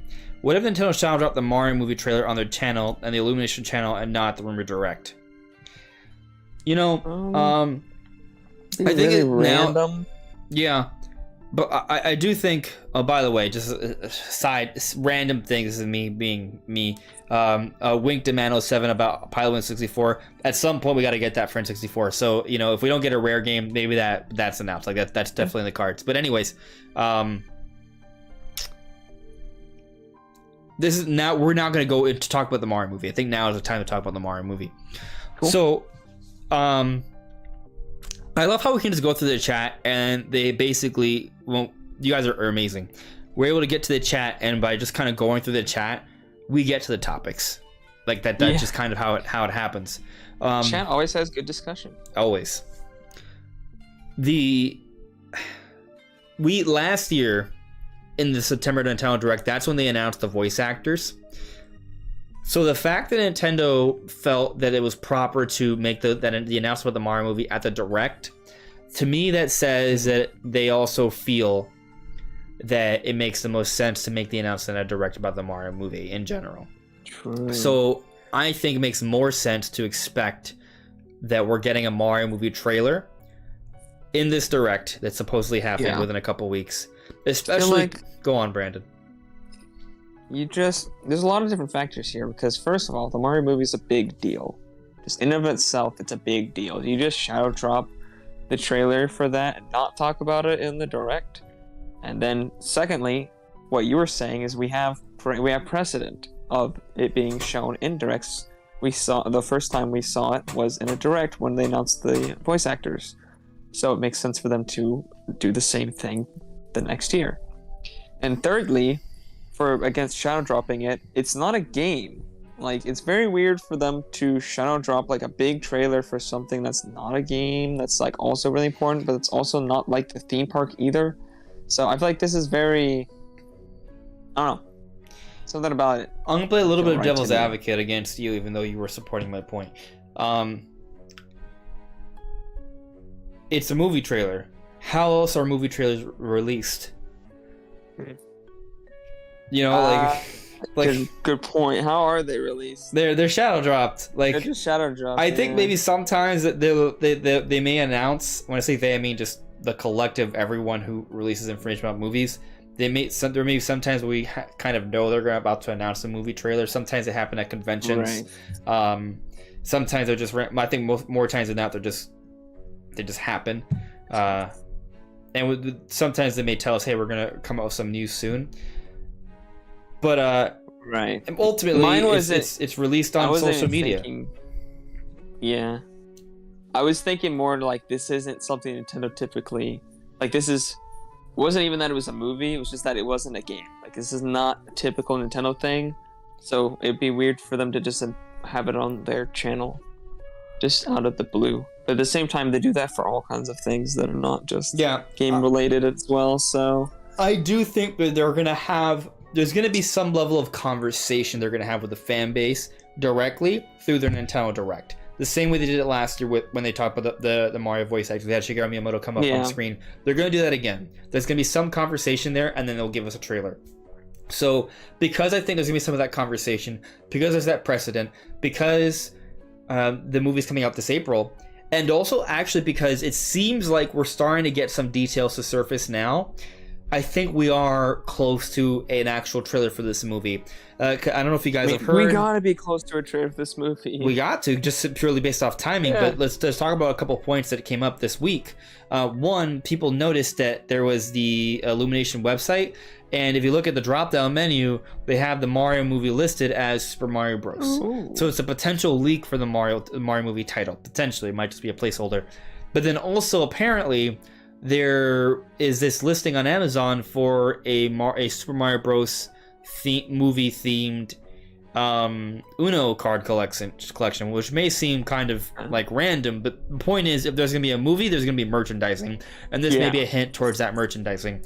So if these things are starting to surface now, that is suggestive that we could be approaching the actual like full blowout of this movie and the merchandising. I think they want to show it before marketing materials of it actually gets leaked, and we actually see like what the movie looks like. I think they want to show us, because we have not seen anything what this movie looks like. Not at all, anything of how it's gonna be styled, what the story is gonna be. Huge. How, if Mario is gonna talk, I assume he will. Oh, well, obviously we know he's gonna talk, but like how much, what he's gonna sound like. Like, we know his voice actor, so obviously if you're not gonna give Chris Pratt a role where he doesn't talk a lot, but we don't know anything like about this movie, and I feel like they don't want it to get leaked because they don't want it to get seen out of their own controlled context of everything they're doing. Because I feel like if it does get seen like in a leak, it has a very big potential to be like the Mario & Rabbids leak, where everybody just is like, this looks like the worst thing I've ever seen, and just hates on it constantly. And then they actually show it, and they're like, oh wait, nope, never mind, sorry, this is amazing. Yeah. And I guess another interesting point, right, to your point that like they're like how people see this as important. Showing off in a direct is a more controlled environment. So they may want to explain some things first. They may want to contextualize some decisions. More reason for it to be in a direct. So yes, I am expecting in a direct. Could it be shadow dropped? In theory, yes, because that's how most movie trailers are done. But considering just the precedent of what they told us last year in a September direct and the timing of things, my expectation that we're getting this Mario movie in a trailer in this upcoming direct. That's my expectation. So we'll see. You know, I don't know, but that's what I expect to kind of happen. Brand, I'd be shocked, honestly, if we didn't see anything of the Mario movie in September, because we gotta see it soon. And if we don't see something about the Mario movie in September, I'm kind of thinking it's getting delayed, right? Yeah, so, I'm really worried. Yeah, and at that point, it's an additional delay, and that makes me very concerned. So,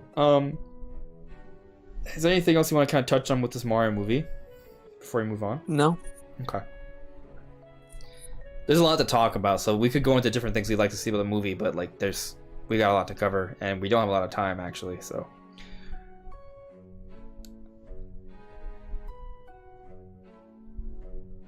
Netweed09 question: Prime 4 reveal or Breath of the Wild 2 release first? That's a very fascinating question. For this point, it's looking like Breath of the Wild 2 release, because I'd imagine they're going to want to show that off in like a big presentation. Like E3 is not canceled next year, hopefully, maybe. So maybe they'll show it off then.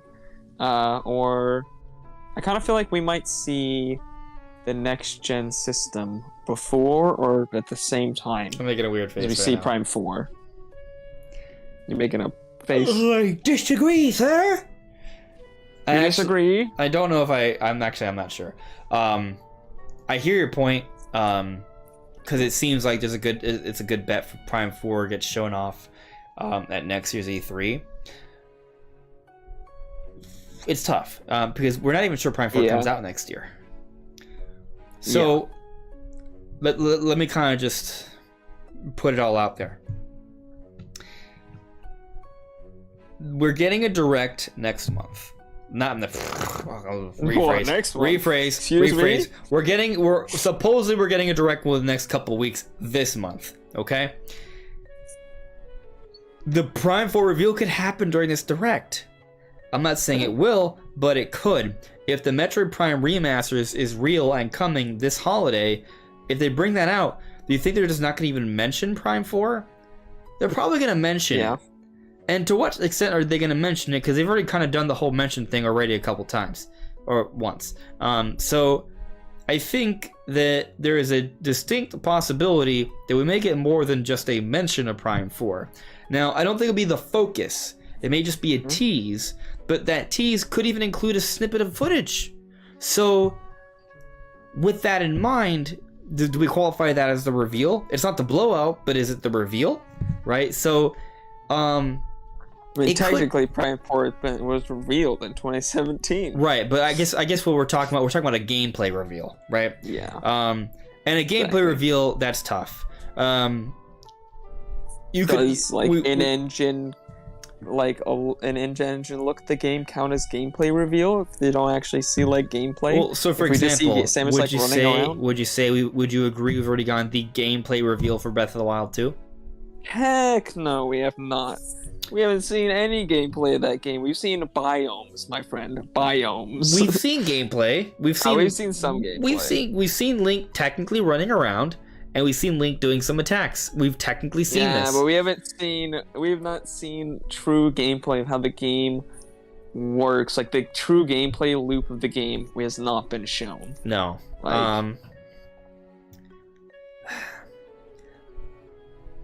I guess it comes down to what you define as a reveal, right? If what you define as a reveal is just like another teaser of the game that shows off actual details beyond just the number 4 logo in space, then I think there's a decent chance it happens before the release of Breath of the Wild 2, because we have this direct where they may mention it because Prime Remaster could be coming out this holiday. And then the other point is we typically get a direct in the early part of the year before the end of the fiscal year.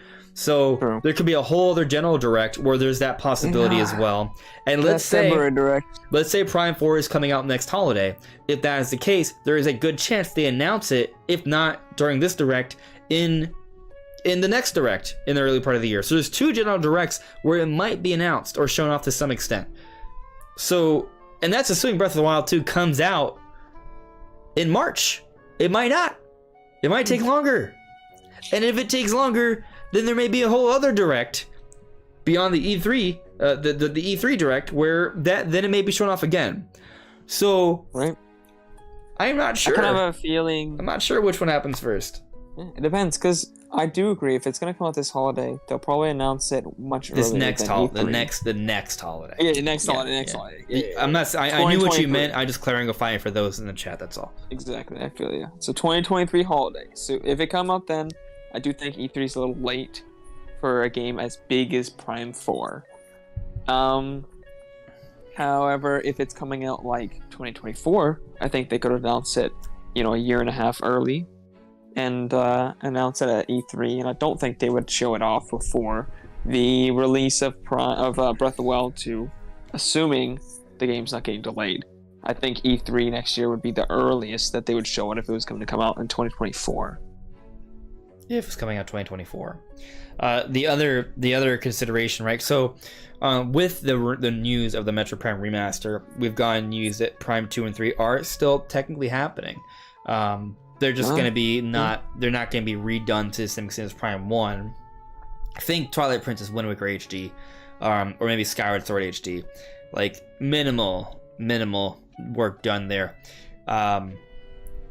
And if that's the case, maybe those games come out next year to tide us over until Prime 4 the year after, right? I don't know the timeline of things here, but that, like, if 2 and 3 are coming, I would have to expect that they're going to come between Prime 1 and 4.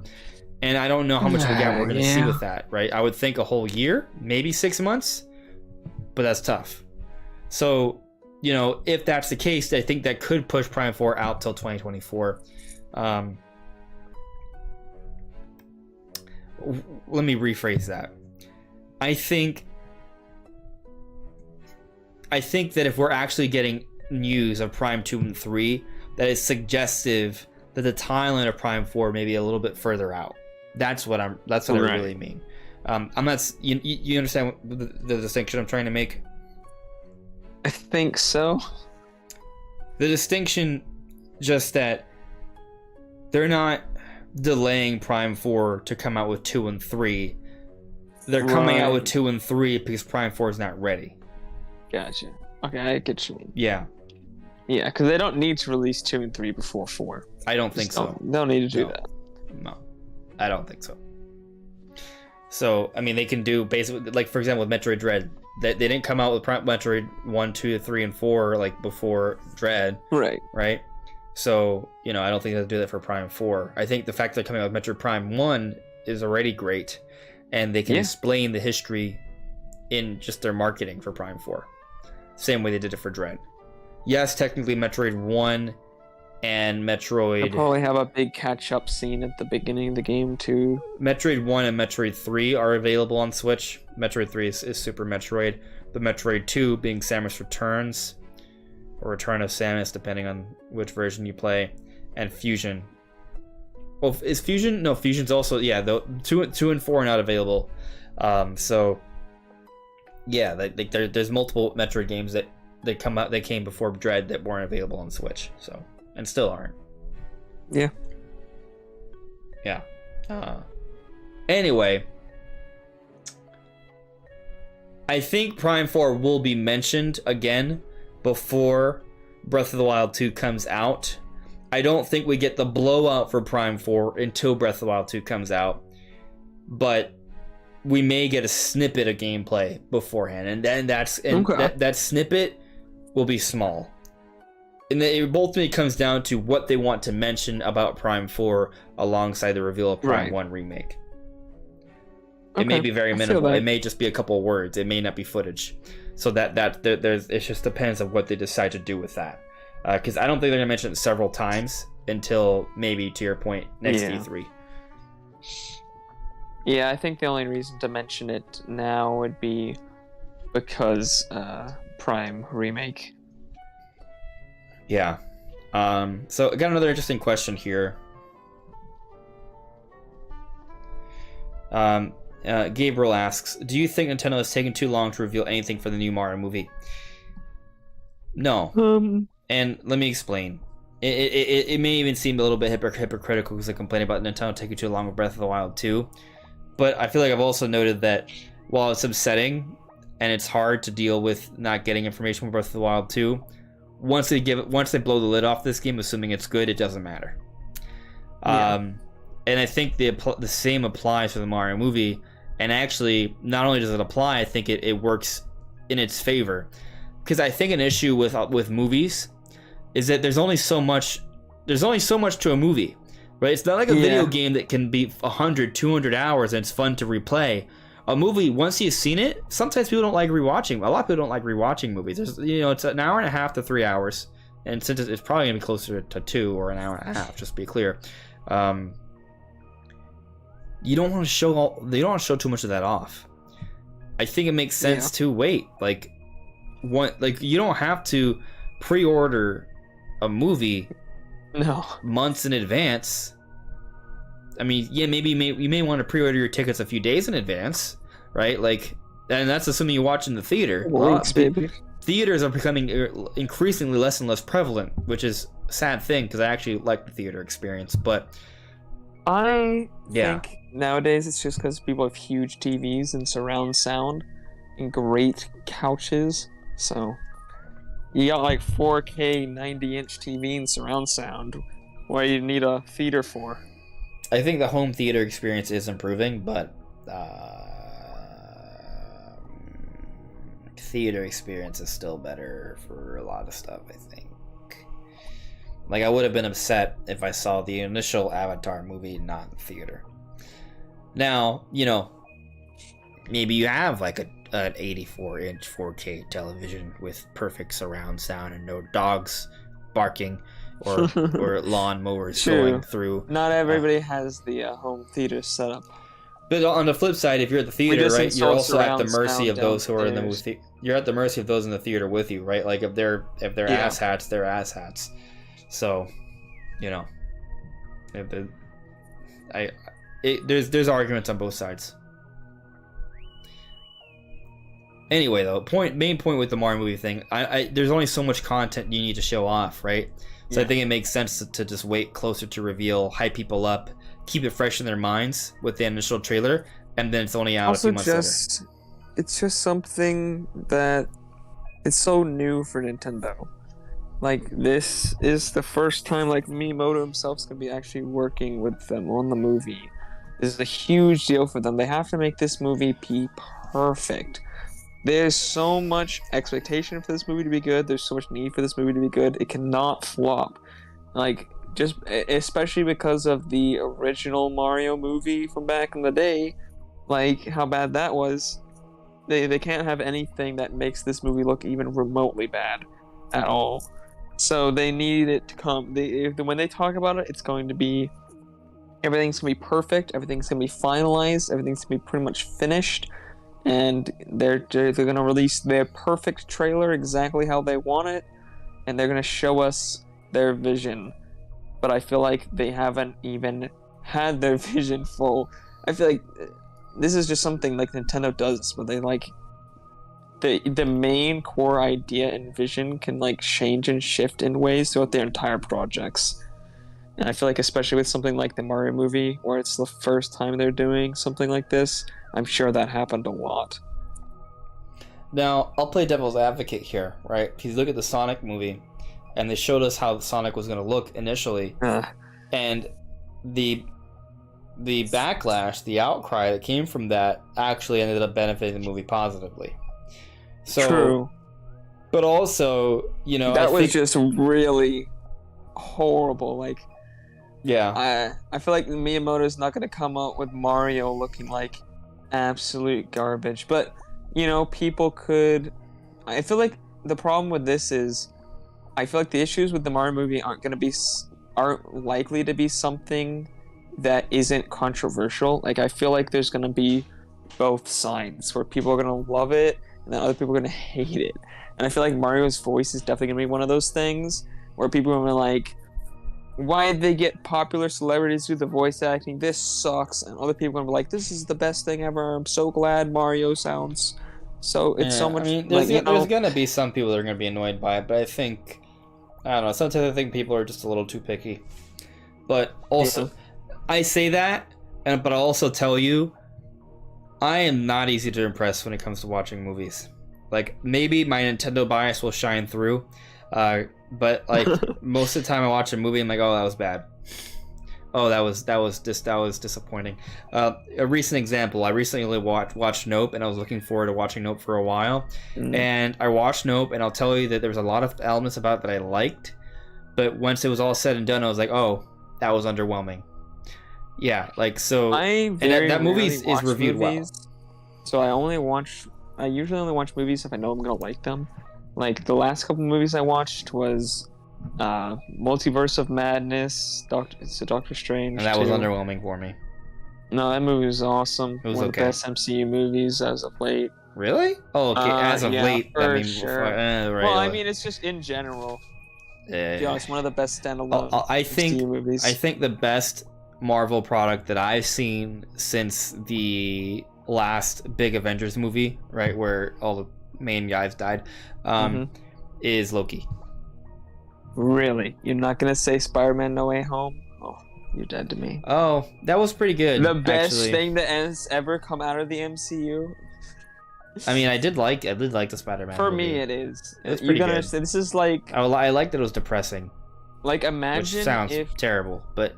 For me, this is like if Nintendo came and made, like, an F-Zero game, but it had racing and open world elements and, like, everything you could ever want out of F-Zero, like the perfect dream F-Zero game. Like, imagine if Nintendo was just like, yep, we're going to release that and it's going to be perfect. That's what this movie was to me. It was alright. It was pretty good. I liked it. I did like this. I'm not saying I didn't like this. I liked it, but I don't know. I think Loki was like... Loki was the best. Loki's the best TV show that Disney has had. Yeah, WandaVision's not bad, but Miss Marvel is really good as well. I haven't seen it. I think towards the end of Miss Marvel, they started rushing things as they always do. Disney Plus shows start off amazing, and then since they're only 6 or 7 episodes, they just rush the second half and have no good conclusion for anything, and things just happen for no particular reason, and it messes up the whole show. They have this great base, but it needs to be like 12, 18 episodes, and they try to get it done in 6, and it just ruins everything. Yeah, I mean, so I think sometimes you gotta give a story enough time to truly flourish, so it does depend. But let's reel this back to... characters in like 1 episode, and then they die in the same episode they introduced. Pacing's very important. But I want to reel this back to Nintendo. Just because there's a few things I want to get through some stuff, and I don't have a lot of time. I got a super chat here from Taker610. Thank you very much, Taker. Taker says, a week out from the blowout, gents. Max hype. I am excited. Am I over the roof? I'm trying to quell my expectations to be over the roof. I just got so much going on right now. But I know as we progress, the anticipation is going to build. It's going to build. I don't know if I'll be able to stream the direct because of work. We'll worry about that later. But we'll see what happens. Moving on to chat, though. I think I've been skipping stuff, but I think I've managed to catch up a fair bit. Guy you don't know, Adamy here. Regardless of how the Mario movie is revealed, whether in a direct or a shadow drop, I expect the aftermath to involve a ton of memes. I hope so too. Yeah, I hope so too. Gabriel Adamy, do you think Zelda will be playable this time around? I think Zelda will be more involved than we think. Or rather, I think Zelda will be more involved than the first one. I don't know what that will totally entail, though. I have a hard time believing that Zelda will be playable to like the same way as Link is. Like, there's two ways that you can do playable characters, right? Either they're always available, or they're available in specific sections. Specific sections doesn't make sense because there aren't really specific sections of Breath of the Wild. Like, unless the game is fundamentally plays differently than Breath of the Wild, there aren't specific sections I wouldn't be of the game for there to be playable characters. If Breath of the Wild 2 has some level of linearity to it. But yeah, I mean, the thing is, Zelda's not a fighter, right? So you can't really expect her to have the same abilities as Link. And we already know Link is playable. So, you know, like, would it be... She would have to be playable all the time, which doesn't seem to be the case because she seems to get separated. Yeah. I guess you could unlock her later in the story. There's ways they could make it work, but she'd need to have broadly the same capabilities as Link. So in essence, I don't see the point. But it'd be cool to play as her if they just want to do that just for cuz. Maybe because I don't see, like, they could have like different variations of the same techniques, so you still can do all the same things. But they're like they play differently in the same time. Yeah. Because obviously you have to be able to explore the world and do all the puzzles, so you need all the same mechanics possible. But, you know, maybe she can do a few extra things. Maybe there's, you know, like the divine abilities. Maybe there's more abilities like that. And maybe she has some unique ones. There are things they can do, but I think she'd have to have broadly similar gameplay feel to Link. I don't know. It's hard to gauge because I think right now we don't know that much about Breath of the Wild 2. So it's kind of hard to say what the direction of the game is. I think making her playable makes things a lot harder.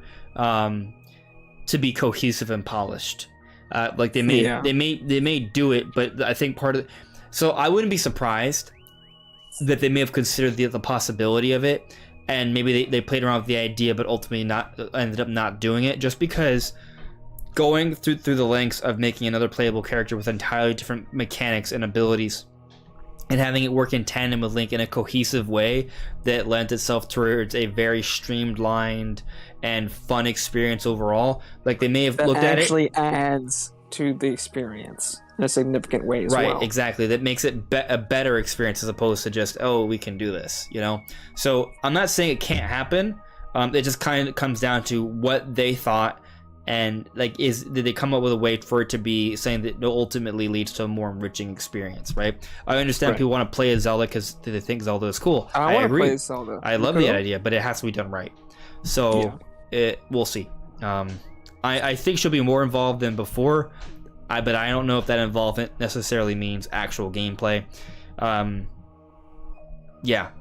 don't know. Maybe there's like a certain mechanic where there's some communication between Link and Zelda because they're on different like realms, and there's something she can do. Maybe. So maybe she plays a role in the gameplay, but she's like she herself you do not actually control. So we'll see on that, but that's kind of my stance on that for now. I don't know if you can tell, but I'm trying to like speed through things here because there's other things I need to talk about, and I need to end the discussion soon because I have to get up really early and I have not eaten dinner yet. Yes. Johnny Hernandez asks, I think it's a good question, how many minutes the Nintendo Direct will be? 40, I imagine. 40 to 45 minutes. Yeah, 40 to 45 minutes. Hello there, Harry. So not the entire podcast. We still have some things to cover. And, you know, you could always go back and get some more stuff done. You know, you could watch, you know, you can scroll back. That's possible. Rewind. The rewind, right? But anyway, so we've talked about when we think the direct is happening, 13th or 14th. It'll be announced on 12th or 13th. And we've talked about the Mario movie. We think there will be an announcement of the Mario movie in the direct, like an actual trailer with footage. Yeah. And the name reveal for Breath of the Wild 2, we have not talked about that. So Jeff Grubb it's been suggested to him, apparently, that the name reveal is happening. I think that makes sense. I personally think that we're getting Breath of the Wild 2 news next week, and maybe it's this week, but I think it's next week, and that will include some concrete information about this game. Like we'll learn about the gameplay loop, as Brandon mentioned earlier, and we will get a title. And I think that title will also come alongside a actual firm release date. We'll finally know when this game is coming. If they release this game in the spring, I do feel like now is a good time to give us a title. So we knew the title for Breath of the Wild at E3 2016. So nearly a year before the game came out, about 9 months or so before the game came out, we knew about the release date. We're getting to about the same amount of time if they release it in the spring. Obviously, since we missed E3, we're looking at less time if they release it around, March for the name here. So I do think we need enough time, and the name usually reveals the core concept of what they're going for with a Zelda game, which is exactly what we need to know for Breath of the Wild. I feel like the next trailer needs to give us the core feeling of what this game is, which does inherently, I feel, for a Zelda game include the title. Yeah, I will say that we learned about the title for Breath of the Wild before we knew the release date. I'm trying to remember how the timeline of things went, because I know at one point we thought 2015, but then it was delayed to 2016, but then it was delayed to 2017. I'm pretty sure the trailer at E3 2016 revealed. Yeah, we didn't learn about the name till E3 2016, right? I'm pretty sure because at E3 2016, at E3 2016, we got the name. Okay. Yeah. We got the name, but I know for a fact we didn't know the exact release date until the January Switch presentation. It was announced to the end. Did they announce? I think they delayed it already by then, right? Because initially it was gonna be 2016, and then at E3 I think is when they announced the delay, isn't it? As well. I don't know. I'm trying to see if I can find an article on it. I'm trying to find out the article, like when it was in. Okay, so it was Zelda. Here's an IGN article from April 2016. Zelda Wii U delayed to 2017, also coming to NX. I'll let my cat in. Okay, so when it was that makes sense. When the NX was announced as the NX, obviously not when the Switch was revealed in October, but back when it was still the NX. Yeah, that makes sense. So we did learn about the delay, but yeah, either way, we learned about the name significantly farther in advance than even if they announced it, if they announced it in the direct, it would still be later than we'd learned the name typically for Zelda games. What'd you say, Brandon? I just came back. I'm just saying, like, if they give us the name, my point is, like, it's going to be less time between the name reveal and the actual release of the game. I think than ever. Like, it's the shortest. Like, it's crazy how little we know, which is why I definitely am on the side of, like, a big name reveal, big core stuff, because normally by this time we'd have that blowout. Like, if it comes out March 3rd, like, even just anytime in March, this time for Breath of the Wild, we had already had a big blowout at E3 months prior to this, right? So we're way later in the schedule for announcements for this game. If you consider even like Breath of the Wild, which was pretty late, talking about that game as well. So Yeah, I just feel like the name's got to be blown out here, because otherwise, why even show it? Yeah, they haven't announced a delay, so I think that actually bodes well for it coming in spring sometime. So that's good. So and actually, you know, the more I think about it, right? So if we're getting a trailer for Breath of the Wild 2,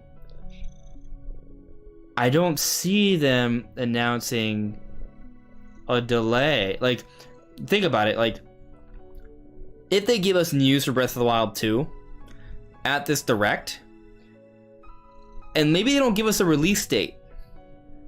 Oh, man, they could announce a delay after the direct, but that would be bad.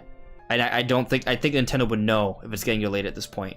Yeah. So I think what could happen Honestly, they is probably know the release date by now. Right, I think they'll tell us they'll tell us the month at least, I think. If it's getting delayed, we'll learn during the direct, and they'll just tell us the release date with the trailer, and it'll be like, oh, coming July next year, or something. Or they might say they could do a thing like, oh, holiday 2023. Like, they might do that. Bro. They could do that. I feel like they could do that. I just feel like they're not gonna delay it though. Like, if they could have just said 2023. Why say spring 2023 if you're gonna have any chance of delaying it? It doesn't make any sense. My current stance is they're not delaying it, but you know, that's not hard set on that because I don't know what's gonna happen. But anyway, either regardless of whether it's getting delayed or not, there is a history with Breath of the Wild 1 where the name reveal came first, and 9 months ahead of time of its release, to Brandon's point from earlier. So if we're 6 months out now, even if it's delayed somewhat, like, I think chances are we do get a name drop for this. So I think yes, we're finally gonna get the name reveal for Breath of the Wild 2. So is your final week to put out your last guesses for what the name could be? Is it gonna be Breath of the West? Is it gonna be Breath of the West 2? Is it gonna be Breath of the Breath? We shall see. You know, so time's running out for those guesses. Now, a couple of other things I want to kind of talk about briefly before we close things out. I mentioned F-Zero earlier. I do think F-Zero is happening. I don't know if that means that's going to be announced in Direct, but it's in the cards. And there's another thing that's been talked about recently, and it seems it's gained more traction all of a sudden. So remember that Bandai Namco remake that they're working on, and I was so confident it was gonna be a remake for Kid Icarus Uprising. Well, I've noticed more people talking about it as if it's already been confirmed as Kid Icarus Uprising.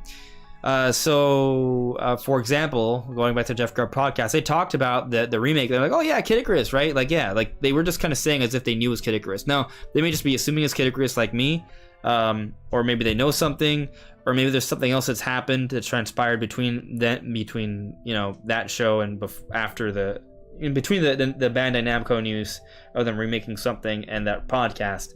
But it seems like more people are buying into this belief that the Bandai Namco remake is Kid Icarus Uprising. Now, none of this is confirmation. I wouldn't even call this a report. I'm just saying it seems like more people agree with me that it's Kid Icarus Uprising. So, you know, I don't know. Honestly, that'd be like I don't the know. best possible outcome for me. So I think Kid Icarus Uprising is the best game based off what we know. I think it's the best choice to make. So what we know, on the criteria given, right? It is that Bandai Namco is making is doing a remake for Nintendo of an action game, a Nintendo action game. So, what fits the action genre that Nintendo would want Bandai Namco to remake? And you know, you could be, oh, well, Zelda's action, it's action adventure, and I think technically it could qualify as a Zelda game. But I mean, I don't think they need Bandai Namco to do any Zelda games. An action. True, but also Nintendo doesn't need Bandai Namco to remake or remaster any Zelda games, right? So probably not a Zelda game. And They're probably not going to remaster an N64 game. So it's more likely a GameCube or 3DS, Wii or Wii U or Wii. Like it's probably one of those 4 platforms. Yeah. So I mean, probably not DS. So obviously we're making assumptions here, but I feel like they're relatively safe assumptions. Now, what popular action games that haven't been brought to Switch yet come to mind? There's Star Fox Assault. You could also argue Star Fox Adventure, but there's Star Fox Zero. Star Fox Zero is another one. So the Star Fox series is an action series. But you want to know what's very similar to Star Fox gameplay? Kid Icarus. Kid Icarus is a proper true action game. So there's that. Another one that hasn't been discussed is actually Sin and Punishment. That there's Sin and Punishment from the N64, which actually is a pretty good looking N64 game. Like of all the N64 games that maybe they could like maybe Sin and Punishment stand up pretty well. Online. It is, right? Yeah. But there is also a sequel that came out on Wii. I think it's called Sin and Punishment Star Successor.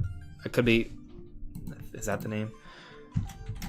Anyway, that's one. That's one right there. Sin and Punishment Stars. I think it's Star Successor. It is Star Successor. Yeah. So there was a Sin and Punishment sequel that came out on Wii, and that would be a potentially good game that they could do. But Kid Icarus, I think, is probably the one that stands a little bit more because it came out on the 3DS, and it was a game that I think went beyond what this 3DS could do. And it was mostly for an ergonomic issue because of the lack of a second analog stick. Yeah. And Kid Icarus would benefit so much from a gameplay point of view and to be on a proper console for that reason. And it's a game that I think, looked really good on 3DS. It would benefit greatly for a remaster. And it was also made by Sora, Sakurai's team. And do you want to know what company has a lot of comfort and with Sakurai games? It's Bandai Namco, because they've been working with Sakurai on the last couple Smash Bros games, so they know the Sakurai style, and Kid Icarus Uprising is the Sakurai style. So I think it fits more well than any other game. Now I'm not saying it's the only option. It's not the only option. But of all the options we know, it seems to be the most likely. So now that I'm seeing other people sort of like basically kind of assuming it's this, maybe maybe there's a little bit more information out there that's suggesting it is, or maybe it's just a widespread belief because it just fits so darn well. So I hope this is the case because I think Kid Icarus Uprising is a game that deserves the remaster remake treatment more than any other game mentioned. It needs a remake. It would just it's what it deserves. It would do so well, and it might be something that would do so well that it could perhaps give the series hope for a major comeback. That's exciting. But I think we've kind of covered pretty much everything that I want to cover for the evening. Is there anything you want to touch on, Brandon, before I just check on the chat real quick? No, nothing on the top of my head now. Okay, cool. Let's just check with the chat real quick and then we'll call it a night. Charles Shadell, good luck for dinner and work tomorrow, man. Thank you very much, Charles. Harry Myers, love you, Andres. Deserve all the success in the world. Thank you for wishing that upon me. I very much appreciate it. Super Chris, are there any non-Nintendo games you're looking forward to this year? No. This year? It's not. God of War Ragnarok. Yeah, there's games that I have some level of interest in, but I just don't know if I'll get to them. The God of War game, definitely. Although I need to go, I would love to go back and finish the first one, the previous one. It's not the first God of War, but in that style. Right. I want to go back and play Elden Ring. Sonic Frontiers is a third-party game that's coming to Switch, so I don't know if that. I'm not sure how you want to distinguish non-Nintendo. Do you mean non-Nintendo as in being available on a Nintendo platform or just developed by Nintendo? Sonic Frontiers. I actually also want to go back and play Sunbreak for Monster Hunter Rise. I haven't gotten to that yet, so I'd like to go back to that. I already mentioned Elden Ring. That's Yeah. kind of it. A lot of the There's games the I was Harry looking Potter forward to game got that pushed. I will be somewhat. Yeah. I have a somewhat That got vested pushed. interest in. See, that was my most hyped game of the year after Breath of the Wild got delayed, and that got delayed too. So now it's my second most hyped game of next year. Yeah. Honestly, it might be my first most hyped game because there's never been a Harry Potter game like that, and I have seen Breath of the Wild, so might be number one. Are you listening to Brandon? This is why Nintendo needs to show off Breath of the Wild too. I don't care how much you love Harry Potter. I don't care. If you are a Zelda fan, there's no circumstance where you should not be excited for the next Zelda game unless they're just not talking about it. That is true. That is true. Like, as much as I am a Harry Potter fan, I do think it is second to how much I'm a Zelda fan.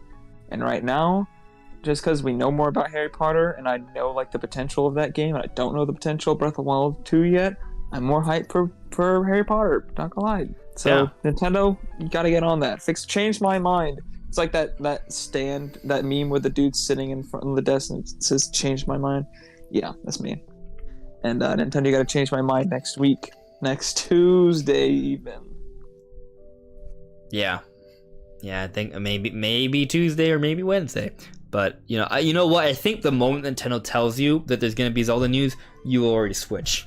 Like you won't even need to see the Zelda content. You just need to know that the Zelda content is coming. Like once you know, you're like, oh, full on Zelda. You'll like rip your shirt off, and there'll be a huge like Triforce tattoo on your chest. Like it'll just appear there. You don't even have it yet, but you'll just rip the shirt off and it'll be there and it'll be glowing because that's how much you'll be ready for Zelda news.